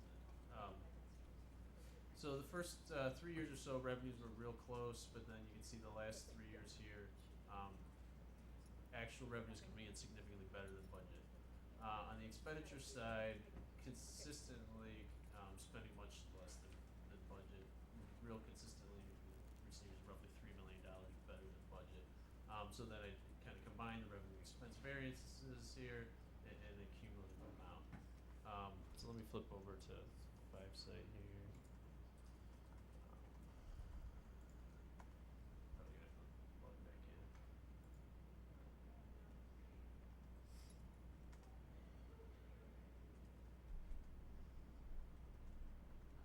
You can pretty quickly see where the significant variances are. On the revenue side, it's primarily property taxes, and on the expenditure side, it's primarily in salaries and benefits. Look at the revenues real quick. So Steve, that was 32 million over how many? Over 6 years. Over 6 years, cumulative. Just up through 2012, in 2013.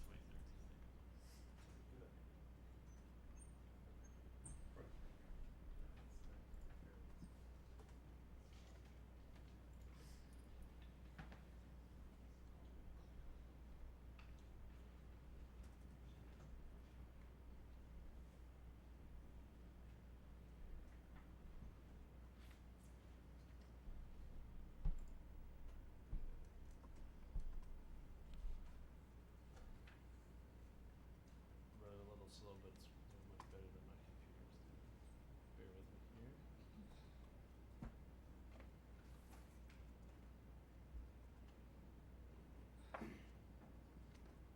Let me actually roll this.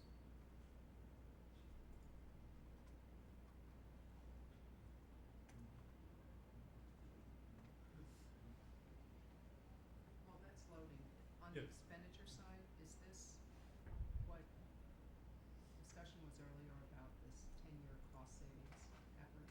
Is this essentially the fallout on the expenditure side? Well, and also from the expenditure side, that's for all areas of the budget, and what we were looking at specifically is the education fund that we were focusing on, which is And- the largest. So the savings would be, education fund would be the largest, would account for most of this favorable expenditure variation? I think we would have to disaggregate it out. I would say most likely because it is the largest fund, yes. So that's actually an interesting question. were the cost containments already built into the budget that you're comparing budget against actual? Because this may be on top of those savings. Well, we also know, and Steve will go into a little more detail about it, we know that within those, in the expenditure line, part of that money is in the health insurance reserve because we're self-insured, correct? Right. So when you look at the 3 million, I'm not sure offhand what the amount was that's actually in a reserve because that pays for our health insurance coverage because we're self-insured. So Steve, when you say that, when we talk about our fund balance then, is a portion of that fund balance a restricted health insurance reserve? Yes. Todd, Steve, anybody? And typically in the past, that has been excluded from the 5-year projections. It's in the budget, it's part of the education fund in the state reporting. But that reserve has been backed out of the 5-year plan in the past, but it will be included in what we look at. When we're looking at this Shortly. comparison here, so. Because that money was earmarked specifically for the purpose of paying out for insurance issues. Interesting. And do we know Claims. how much that is? So 1.7? Approximately 1.7 Per year? No. Or total? Total. total. In Total, the, total, in the okay. reserve. So out of Okay, so under these 6 years, so, yeah, that takes our 32 to 30. I mean, that's not a, yeah. And I think the other thing to remember is that budget to actual, our annual budget to actuals is not like your 2007 forecast and the 2013 number was an estimate 5 years out from. No, that's right, it's that year. It's that year, and, you know, potentially it might be interesting to look at what the 2007 forecast was cumulative and what that is relative to. Yeah. Yeah. Penny? When we're looking at the budget to actual, is that the original budget or is that the revised budget? It's the amended budget, the revised. And so how much is of that, how much is that changing from the original to the revised? Because it's always easier, your budget always looks a lot closer after you've revised it. Yeah, I don't have the original budgets in 5 site here. We could certainly go back and manually compare. I think that, And if we're looking, for me at least, it always helps me to just see percentages. As well as the actual number, X percent. so what do we, So the percentage of change. Yeah, so here's this is just, I'm gonna roll this up, but, this is looking at just the education fund, 102% of the budget, 102%, 107%. So you can see, sorry, this doesn't display very well on screen, but you can see, the big overages are in the levy every year. So this says 07 through 12. Most years, multi-million dollars look better than budget on the levy. Primarily the unfunded school. yeah, so Bob, you just asked the question how. Oh, Peter, sorry, it came from over there, yeah. Oh. Those are large a piece- budget variances. Yeah, a piece of it, On a tax capped revenue, that should be right, Well, a piece of it really looking, predictable. a piece of it looking at the forecast, I think, is about the assumption on collections. Right. And the assumption built into the forecast has been 97%. And except for those couple years, those couple years where the revenue was close to projection, we collected about 95%, and the other years we collected 98 to 99%. And so I think that that's a big chunk of the variance, is that we had a very conservative collection rate in the, or collections have been much better than what we budgeted. So that's there may be other pieces that hopefully others can, we can discern on what this is, but that's a piece of it.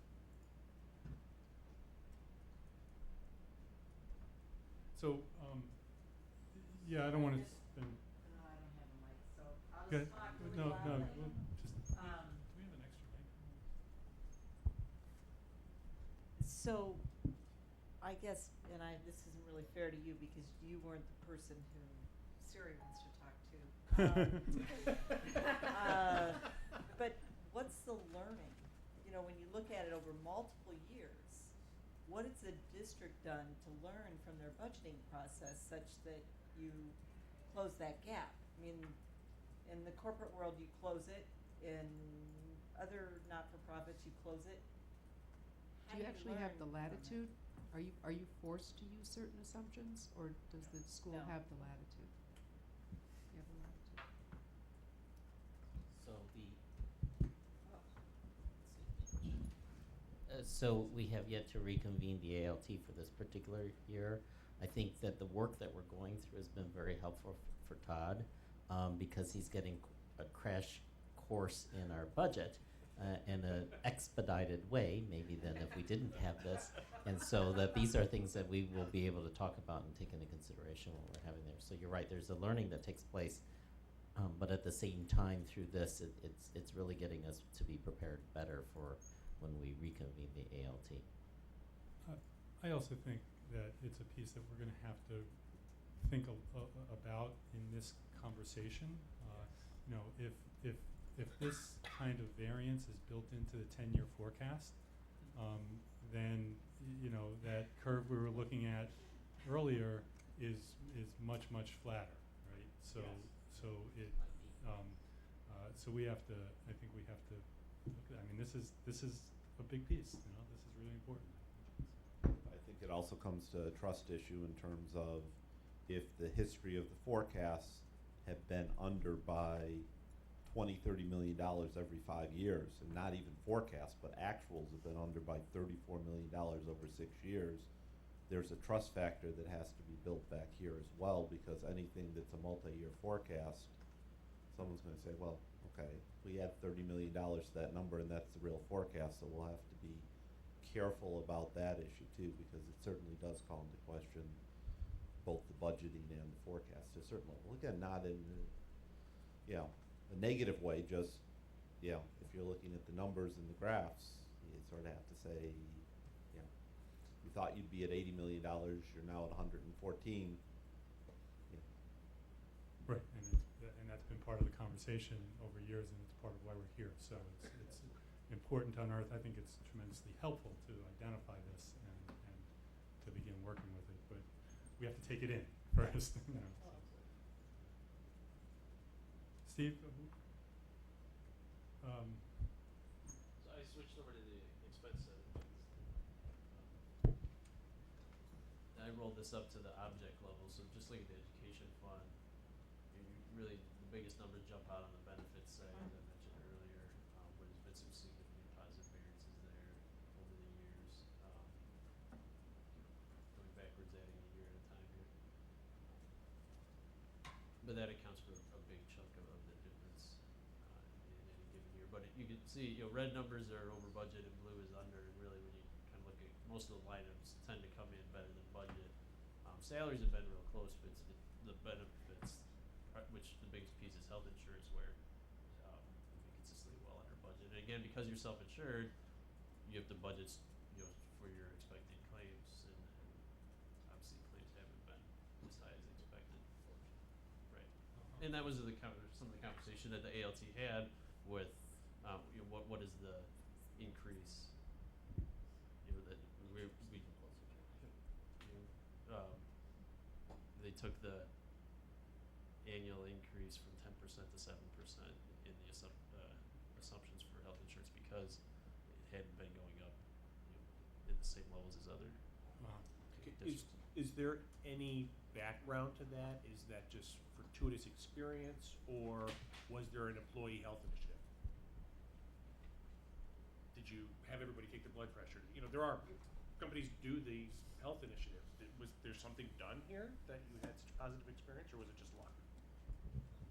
I don't know if we can attribute it to the fact that we have started up with a wellness plan and we've been doing some of that particular type of work. But I don't know, I wouldn't be able to say that was causal. I mean, it's more recent, and so, but we do have those types of activities and benefits for employees, and we have been doing them, different things throughout the years. But earlier this evening, didn't you say that the actual experience was 5, but the committee decided 7 for assumptions going forward? Yes. There also have been Healthcare law changes. I mean, that's the advice we get. I sit on our benefits committee in '97. Is yes, you've had great experience, but you are now going to bear all these costs that are coming with the bill this year, and so conservatively, everybody's plussing up their assumptions. There have also been changes, collectively bargained, where retirees used to stay on the district's plan for a certain amount of time, and there's still some run out of those people that are dropping off, but all in all, there's fewer lives on the plan because now the retirees go straight to the TRS plan, I believe. Oh, so there were some structural changes.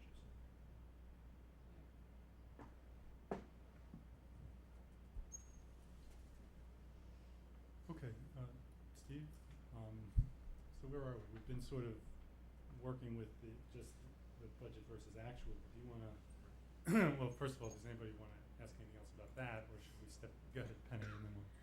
Yeah, I'm really kind of ignorant when it comes to self-funded health insurance plans.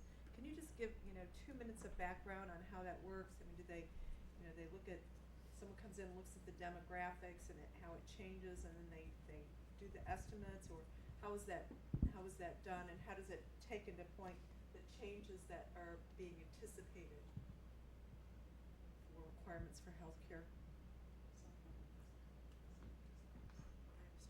Yeah, typically that's how it's done. There's a, for example, in my previous district, we were part of a cooperative with about 60 other school districts, and we all shared the cost of all the health insurance plan across those 65 school districts. Here, that's not the case. It's all based on the experience of just this group of employees, and there's an actuary that does the work, and we've got an insurance company that helps obviously with that. But we're the ones paying directly the premium and the experience level. It's us directly. There are no other school districts. There are no other groups involved. It's just us. Would it just save you some money? It can. Yeah. It can if you have good experience right, years yes, and you right. have healthy or relatively healthy employees. Yes, it can. That's a great point. And other taxing districts co-located with us have pursued that question. The village Yes. most aggressively has asked the school districts to consider joining in a group health plan that covers Yeah, like a all pool. employees. But Yeah. if you start going down that actuarial trail of adding firefighters and police to school teachers, it may not make as much sense from the school district's perspective as it does from the village's perspective. And so does an actuary or the insurance company readjust what they think the appropriate reserve should be every year based on, let's say, the different characteristics of the pool? Yeah, because it's all based on enrollment, and when retirees come off the plan and new employees come on, and then there might be other pre-existing conditions or pregnancy, or there's a whole lot of various variables in there. Okay, thank you. Okay, Steve, do you want to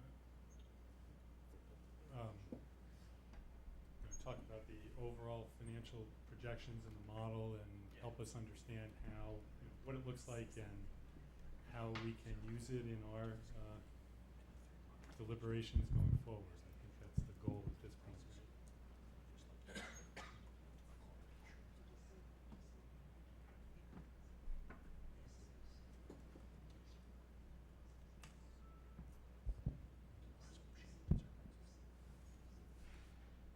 So in your packet was this one-page assumption summary. We developed this a couple of years ago to use with the ALT.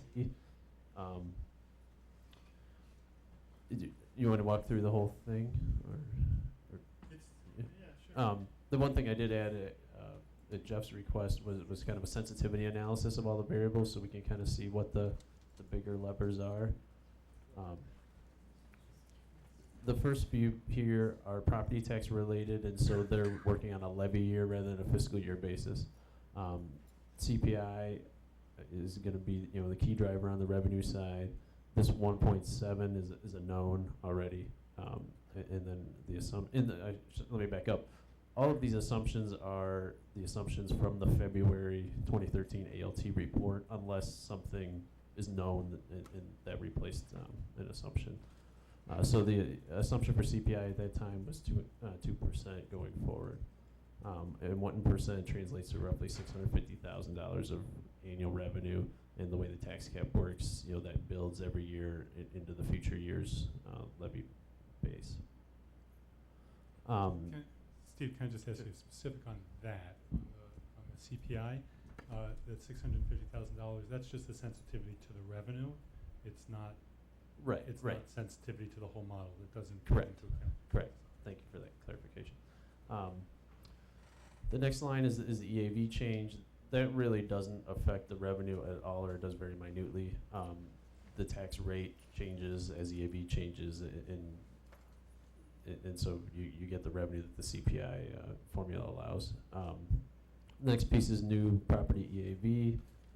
Generally are assuming $1.5 million of new construction going forward.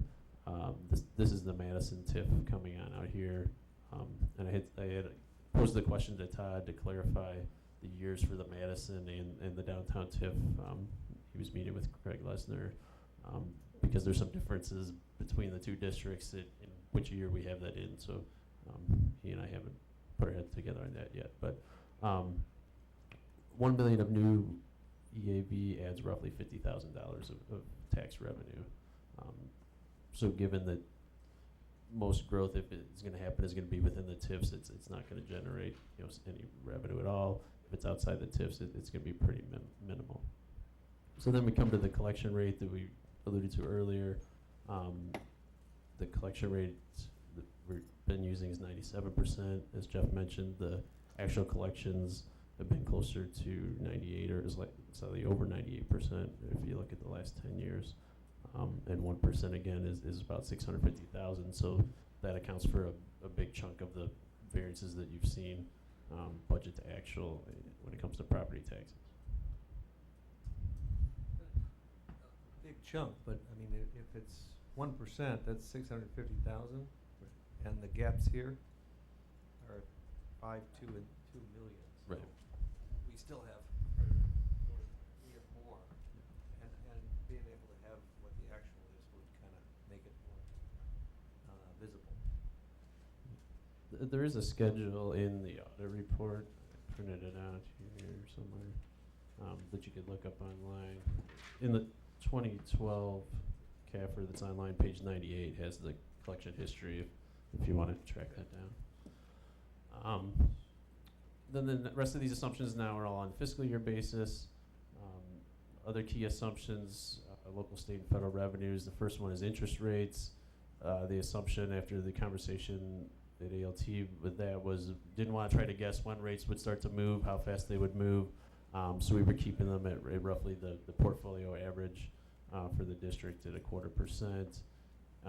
This one does really make a difference, and given the size of the district's fund balances, when they do move, it's really going to be a driver for the revenues, because this is the only. I try to be consistent and use a 1% in the sensitivity analysis, but in this one, this is 0.1%, so 10 basis points generate additional 130,000 of interest earnings. So obviously that's something to keep an eye on.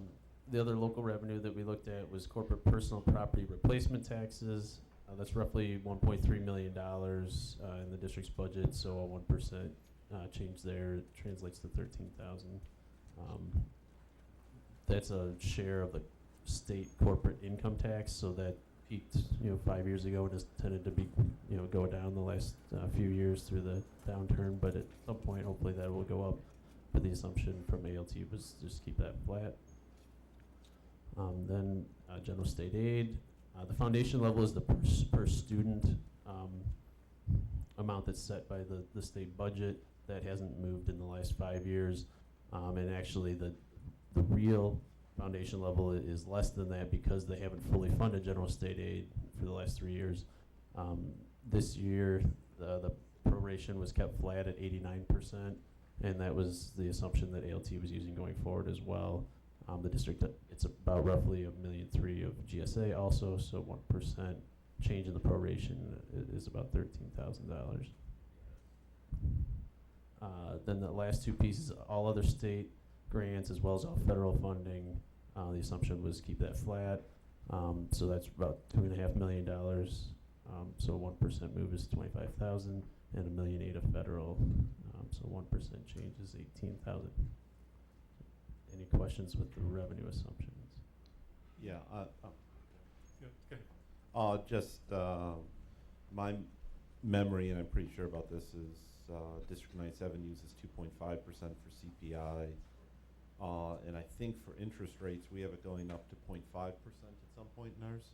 I do know we have it going up. I don't recall remember when. or how You know, fast. and I don't know what our collection rate is. That doesn't show up on our summary assumptions. But at some point, just for the community basis, for things that are not high school versus elementary specific, we should probably come to some consensus on what it should be, because otherwise, again, just in terms of building understanding, it's just changes things. There's no reason for it to be different.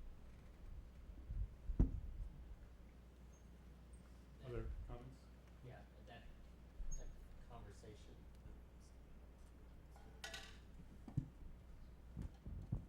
And we have to be mindful that that conversation also involves District 90 then, right? If we want to start looking at that, and so keep that in mind, please.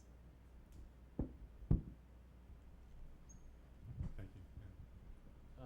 Then moving on to the expenditure side, the first piece is actually staffing and enrollment. So these are the enrollment projections from Ellers. The certified staffing ratio, excluding the non-classroom staff like counselors and psychologists and things like that, is roughly a ratio of 16 to 1 students to FTE. So as enrollment, every 16 additional kids is generating an additional FTE. So you can see going from roughly 230 to almost 260 over the 5 years. And as Stephen and Tom mentioned, we modeled different scenarios with ALT over the last 2 years of changing that ratio or keeping the FTE flat, but the most recent ALT was keep the ratio constant and add staff accordingly. Has there been any benchmarking done on that 16 number? Or when we talked about class size earlier, and I was just curious if the school's done any benchmarking to know where you stand versus other districts? Right. The number of 16 includes all aspects of what happens in the school, so it also includes our special ed classes. We recognize that we probably need to do a little more work to be able to begin to pull out and see how we want to talk about class size. We have not embarked on that discussion with the ALT, but it takes into account the special ed, it takes into account our transitional, it takes into account college prep, it takes into account honors. If I'm not wrong, it may even take into account right now the large numbers that go with guidance that we currently have. So it takes that whole range, and sometimes then it causes for a little bit of question, because when we say it's 16 and people are looking at their classroom and they're saying, "Wow, I'm kind of far from 16," and that's because it's a number that takes into all the different programming. So we know that we have work on that. Right, and I would just suggest you find a benchmark that works and then just compare yourself to other schools to see where you stand. And we can look at that in the 5-site data. And just for clarification too, the other number that makes the ratio look low is teachers have planning time. The students have to be in front of somebody, so if you have 8 periods in a day and you teach 6 of them, you have 25% more people, so just that number unfortunately just often gets misused, and it's not intended to be the number of children in front of a teacher. And you're absolutely right that if you get a comparison, then you just use the comparison. But we have to be careful when talking about that because it's often misunderstood by the public. And the, go ahead, Penny. So when we're looking at that when we're looking at that number, does that reflect when, now that we have teachers actually handling study halls, is that considered in that number or is that outside that number?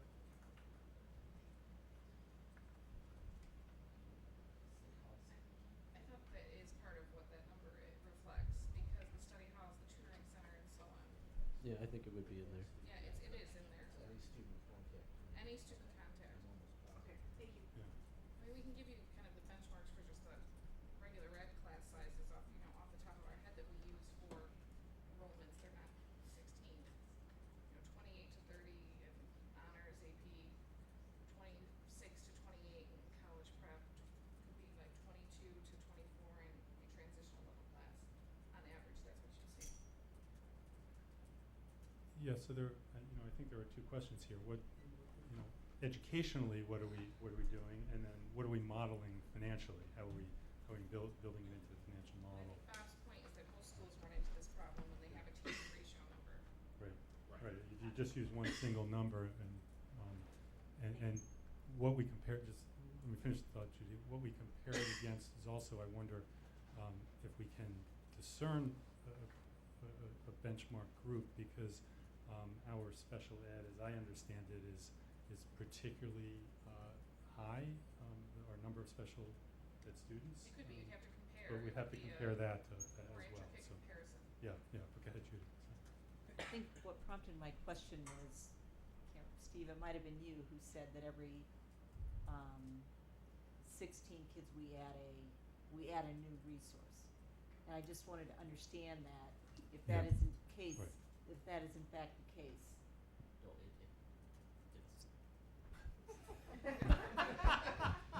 it's No, what I was saying at that particular point was, I tried not to give a number to it. What I said is that we don't have within it an understanding at what point do you bring in a counselor to take in. I mean, we have an understanding when we're looking at the numbers of the FTE of who's going to go in a classroom, and we work with that. But you start getting into the larger number. So at what point does it make sense to shift in and bring in a guidance counselor? Because we have to decide what's the minimum and the maximum that we believe that we should work in.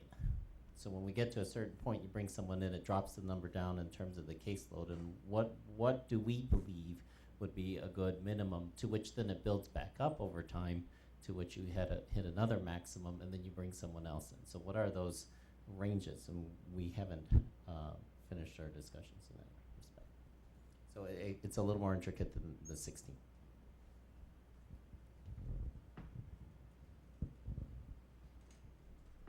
Want to keep running through this, Steve? Yeah, so the next group of assumptions here is salary related, grouped by bargaining unit. Generally, the assumption was a 3% increase for most groups. Administrators and non-affiliated were 2%. And you can see what 1% means for each group.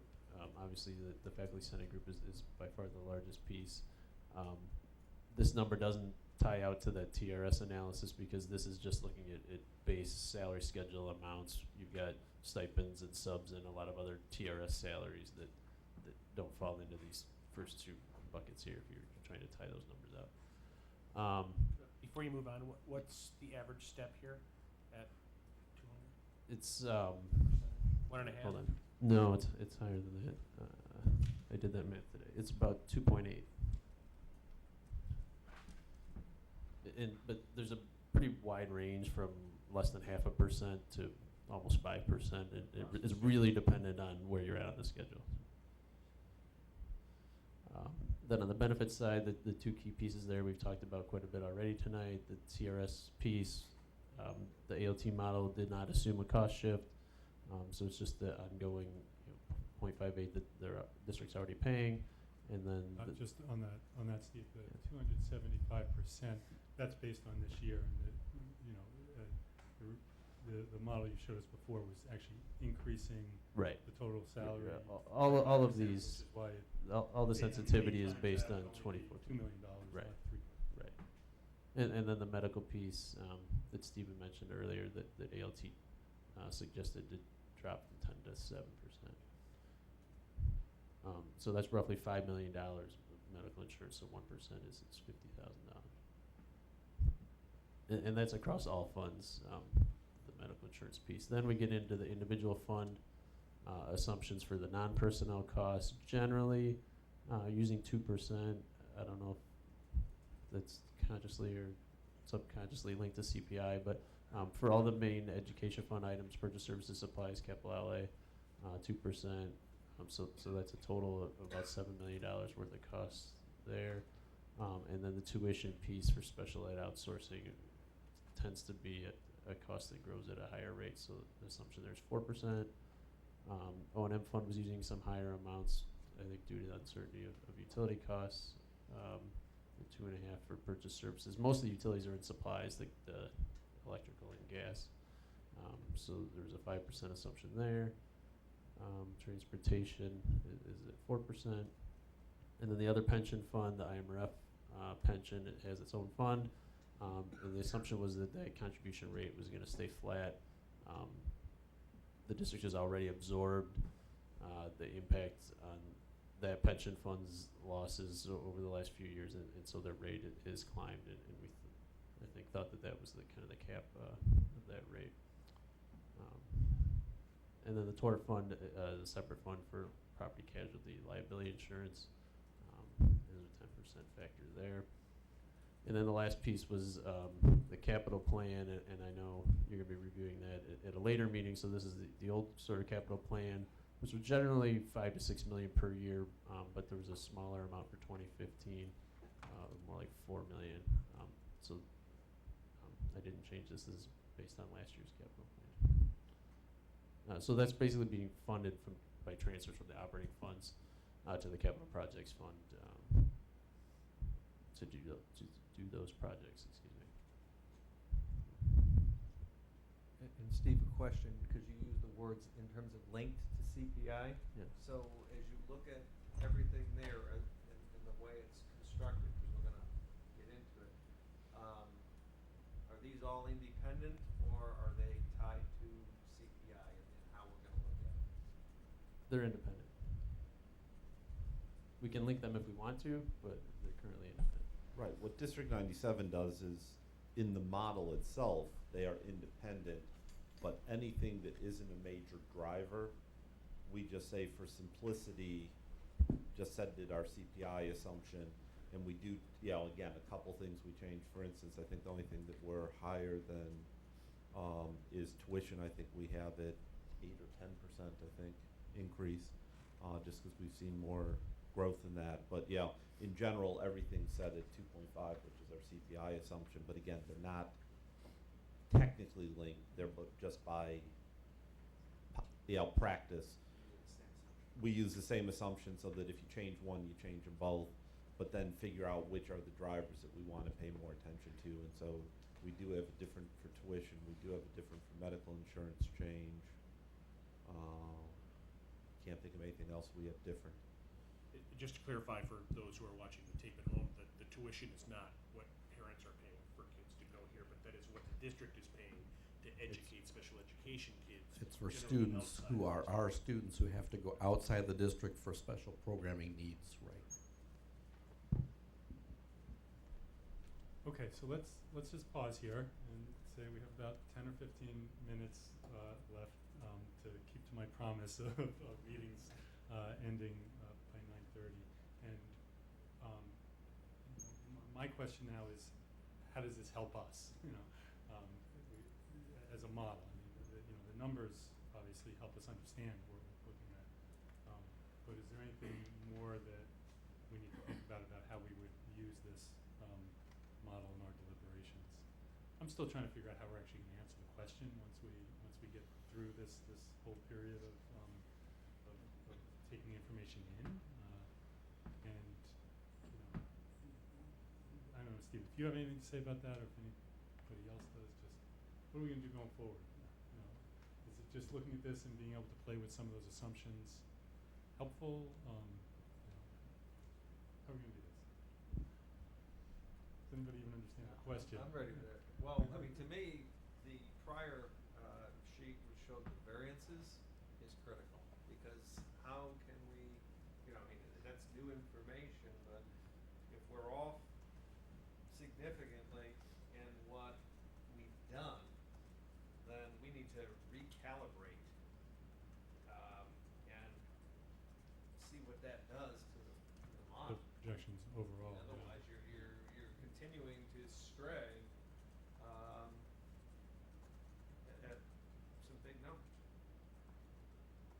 I think that's critical. I also think that it's important to understand the levers on both sides. So what are the big levers? Is what Bob was saying, you just assume one thing for the things that don't really matter, but really critically understanding the things that do matter and what the assumptions are behind them, both from a revenue and an expenditure perspective, I think would really be beneficial for the group. And how do we get at that at this point? Some of it is in the model, so you look for the really big things, and then you decide what are the what's best case, worst case, what are some of the things that could change the number one way or the other. And plus it gets to some of the things that the district's willing to do too. But we're not really charged to do that. More just understand what the variations could be. I think one of the other things that our finance committee did is look at, I think it was last year or the year before, we looked at our 5 years ago projection, saw what numbers were off by how much for the last completed fiscal year, and said which ones were we most off on, do we know why we were off on them? And that's sort of to the point of which are the big levers. The ones that you misestimate the most are the ones you have to pay closer attention to the assumptions. And I guess I have another question. When this model is developed, do you go through that best case, worst case, mid case? And if you do, it might be interesting to see, are one of those other sensitivity analysis actually more closely aligned with what happened? You know, another way of trying to get at what are the levers and what are we targeting correctly and what are we missing? We haven't typically done that here, but some of the districts that I do work with like to do that and kind of have a high, low, and middle, and try to track close to the middle, and then when we stray one way or the other, you look at those assumptions and adjust as needed. To go to Tom's point, is there a way to track the 3 largest areas of variance and the 3 most frequent areas of variance? Because I think if we could see those 2 extremes, then we could at least have something that allows us to attack our assumptions going forward. Yeah, we can definitely do that. I was trying to demonstrate some of that online, but I don't know that it was very effective. But I could spend some time with Todd better putting together an analysis of the last 5 years, identifying the biggest pieces, and then coming back with maybe these are the assumptions. I think we've already identified that the collection rate is an assumption that needs to be revisited, but coming back with some other thoughts in some of the other areas where we may want to reconsider. And also, as Todd's going from tentative to final budget, I think, too, where are some areas where he sees the budget, changing because of some of the things that we're seeing. As mentioned earlier, perhaps doing it off the original budget rather than the amended budget, because presumably the amended budget was even closer. And so, and I'm not sure quite how to do that, but, that's something that, we have to figure out where the budget was amended to and in what direction was, hopefully it was amended to improve it, but. How many budgets do you have over the course of the planning cycle? Just 2, the draft and the final? Typically, there's a preliminary budget presented in June, and then there's a tentative budget presented in August, and then a final budget or an adopted budget in September, and then usually around March, April, May, then there's an amended budget. So 4, essentially. So the amended budget is only 3 months or 4 months before the end of the fiscal year? Sometimes even less. In my previous district, I amended in in late April, early May, and then it was approved in June. So I always wanted to get it as close to actual Yeah, as possible. Yeah. So so that's, you're right, increasingly vital that we understand what Yes. the drivers of this difference are. And Steve or Todd probably know the answer to this, but when something exceeds your budget by 10%, you're basically required to adopt an amended budget, and that's part of why amended budgets are at District 97. I think we've adopted one amended budget in the last 3 years, maybe 2 in the last 4 years, something like that. So it depends on how much your budget variance is, drives how often. That's part of it, and part of it is just best financial Right. practice. I know districts that don't amend at all. They say, this is our budget in September, and it's a game plan, and if we stick to it, or if we're there, great, and if not, oh well, we'll get dinged by the auditors. I never believed in that. I always believed in you get it as close as you can to what actually happened, because then, going into future years, and in my previous district, I did my own 5-year financial projections. So it was important for me to have the most accurate information, plugging that in there. And so Todd will continue the practice of what we've been doing is we bring an amended budget to the board, if I'm not wrong, every year.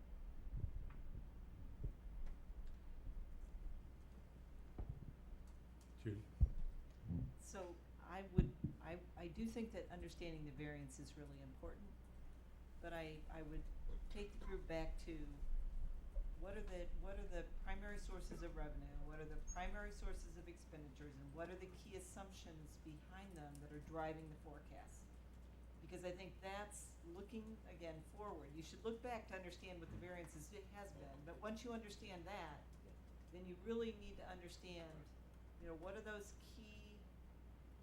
key sources, like the 80-20 rule. Don't worry about all the small stuff, just the big stuff. And what are the key assumptions behind the big stuff? And that's very simple to do. And just determine whether or not, if you think they're reasonable, and how much they could vary, and that will give us Judy, do you think that's something different than the chart that Steve was just showing us with the assumptions?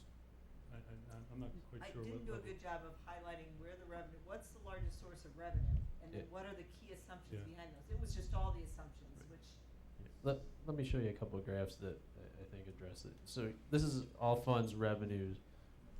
Almost 83% is coming from property taxes, which means CPI and collection rate drive the revenues complete. Then the expenditure breakdown. Let me move these so you can see them better. The salaries is 50%, benefits is another 13. So that's going to be the key driver. Obviously, is personnel. The one thing I didn't include on here is sensitivity analysis, is to give you a feel for what each FTE is costing you, and that was a conversation we had at ALT. I don't remember if it was this year or the first year. What's the district's average new hire spot where they bring new staff in?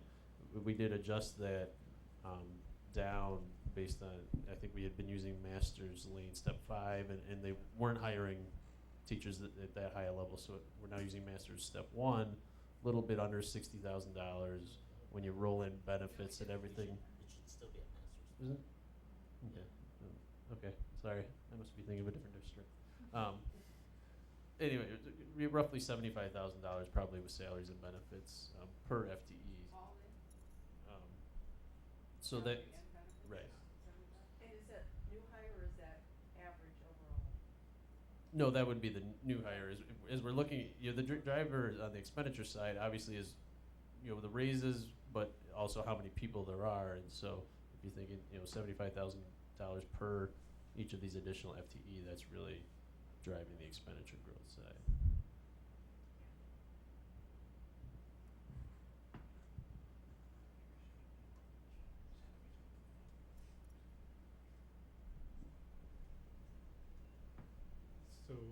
So Judy, again, I'm not quite sure what the work is deeper than that. I mean, I just don't, I'm not sure.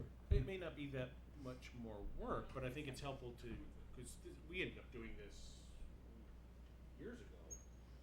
You end up with, you got about 3 big drivers Right. on the revenue side, and 3 or 4 drivers on the expense side, and you can pretty much ignore most other things and just focus on those and looking that, forward. and I guess I was just thinking for the group to be able to land, you had asked be able to land. I think this group needs to get comfortable with what those key assumptions are and what it looks like going out, from a projection perspective, if we're going to answer the questions that we've asked to Uh-huh, answer. uh-huh. So I don't think it's a bunch more work. Right. I think it's here. I think Okay. it's in front of Yeah, us. yeah, It's yeah. just isolating it and then playing with it a little bit around what the key. Right, those one of the key- things Okay, that okay, we that's did helpful. is we basically started with something like this, pulled out the three and wrote a paragraph or so around each one. Here are the things that might make a change, just so that there was text around it, and say, okay, you know, here's, yeah, on CPI, here's why we chose the number we chose, here's how much it's fluctuated over the last couple of years, yeah. But it is a big driver, but, you know, here's the trends, and, you know, just throw a paragraph or two around it to get people sensitivity. I think back in 2006, we even did some what ifs, which you can ballpark with this, but we also sort of said, okay, let's set this to this and this, and then Yeah. here's what the fund balance ends up with to really That's- explain. the That's what I was sensitivity. gonna add, was that if you wanted to, that's where you could kind of do the high, low, middle case with those three key variables then. And it's not as daunting once you've boiled it down to just a few variables, then those iterations of the model are obviously that much less. All right, so, how are we gonna get that done? Should a couple of people maybe work with Todd and Steve Miller to do that? Does that make any sense?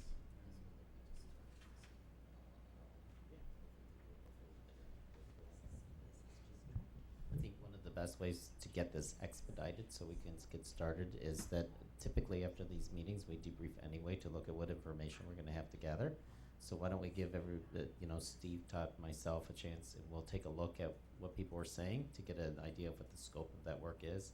And if we need to reach out, we might reach out. But I think we need to wrap our heads around it right now just to get a sense before we do that, because we're on a tight timeline, so part of it also is to see how fast we can get it to you. Great, Are you in agreement? thank you. Yes, I am. Is that okay? Yeah. Yes. That makes sense, that's good, thank you, thank you. All right, I'm trying to decide now at Don't 20. commit to anything till you know what you're committing to. 20 after 9. We haven't talked about the 5-site very much, and I think you're having a little trouble getting it to connect to, I was having some issues with the budget. get much in, Um, yeah. I would like to show you some of the FTE sort of analysis, coming back to the question about how do our ratios compare? Okay, great. So why don't we just try to See. spend about 5 minutes on that,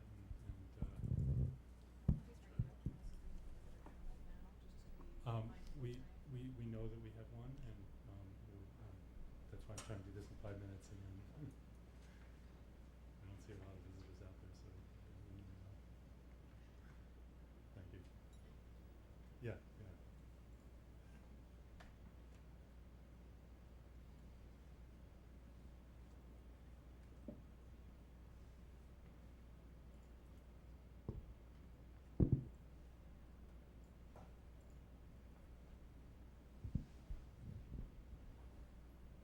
What this analysis is doing is each year, all the districts in the state have to submit what's called the teacher service record, which is a listing of all certified staff in the district. So you can use this to drill into a specific position. In this case, this defaults to looking at guidance counselors. So you could look at something very specific and how your ratios compare, or if you check all the boxes that include all the positions in the district, you would get something more like that ratio that I mentioned earlier, 16-1. So let me just manipulate this a little bit and get some good data here for you.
typical staff in a school, but.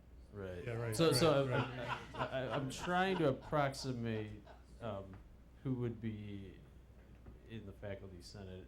Not right. Oh, that's true. In your case, they wouldn't. Oh, I should cut that too. So this is right now showing all Cook County high school districts. Let me just get rid of Chicago, just because they skew all this. So this is showing you a range from RB at the top, where the ratio is 23 to 1, to New Trier at the bottom at under 12 to 1, and you're kind of right here at the middle, 15.6 to 1. The gray line. And that's the average then. Let me see, 16.3 or so. All right, so just going to pause us there and say that I think it's helpful information itself, and it's also that this it's a good single example of what this tool can do. And I know that I think at our last meeting, Todd had handed out data on a lot of different of the elements that we want to look at. Steve really wanted us to see it graphically, because graphically is many times much easier to see than it is in that numeric sense. So if there's anything as you're deliberating where you're interested in some comparison information, forward that information to Todd, and he and I can work Right, on and they can whether generate, that's a data set that's available. And they can ensuring generate that these we- pretty easily for us. So just to keep that in mind as we're doing our work. So Todd, I'd actually like to, and Steve, whoever's working over there, I'd like to move to conclusion now on this. So you guys are going to take the one assignment to move forward. The next meeting that we have scheduled, I'm going to get to public comment in just a moment. The next meeting we have scheduled is in 3 weeks, because 2 weeks from now is Labor Day. So the next meeting is the 9th, and the plan for that one is to focus on the sort of the view from the community, the impact of our tax base and referendum cycles on residents and businesses and other districts. And then the following meeting is we'll really be digging into trying to begin to answer the questions. In the interim, I'll try to meet with some of you and again try to build this, a model of how we'll work on answering those questions. Any other final comments before we do visitor comments? Everybody's ready to go home. So, Gail, I know we have Ralph. Do we have any? We don't have anybody else, right? That's all right. So, Ralph, love to hear your comments. Welcome. Do I need to do any introduction? Nope. Okay. Actually, some people may not know you, so yes, please introduce yourself. I'm in my 7th year on the District 200 School Board. I also taught here for 16 years prior to being elected to the board. But I'm here tonight as a significant portion of your public. And if you don't mind, I'll read this, because I can keep stuff that I read much shorter than the stuff that I do off the cuff. I'm sure that you may wonder why a member of the school board would make recommendations to a committee whose function is to make recommendations to the school board. My purpose is simple. This committee is uniquely equipped to perform some tasks that just cannot be accomplished by the board itself, because of the wide range of concerns that the board is obligated to address, and because of the limited time that our board can spend in meetings on narrowly defined topics. I'm here to ask the FAC to analyze several financial management assumptions that we have made without serious question for many years, and which I believe are faulty. These assumptions are found in many areas of activity. However, since 80 to 85% of our money is spent on employee compensation, I will confine my concerns to that area for the immediate future. And by the way, I don't intend to go into detail in any of this tonight. These faulty assumptions fall into 4 categories. 1, what we, the board, think we can and cannot control. The second is the factors that ought to control increases in employee compensation. Third, how we find money to fund new and different educational initiatives. And fourth, our lack of belief in the need for formally adopted board policies in determining our financial direction forward. Over the next several weeks, I will send more detailed written statements to the FAC members and to anyone else who would like to receive them. It's my hope that this committee will seriously investigate the claims that I'm making and will take the ones that it considers valid seriously enough to influence the recommendations that I understand will be made by December regarding the fund balance. That's it. Thank you very much. And if you have questions before I start sending out details, please call me. Absolutely. Thank you, Ralph. I guess I should say, does anybody else like to make a comment? Seeing nobody who would like to, I'll ask for a motion to adjourn. So moved. Everybody moves. And Jackie seconds. All in favor? All opposed? Thank you very much, everybody. 9:31.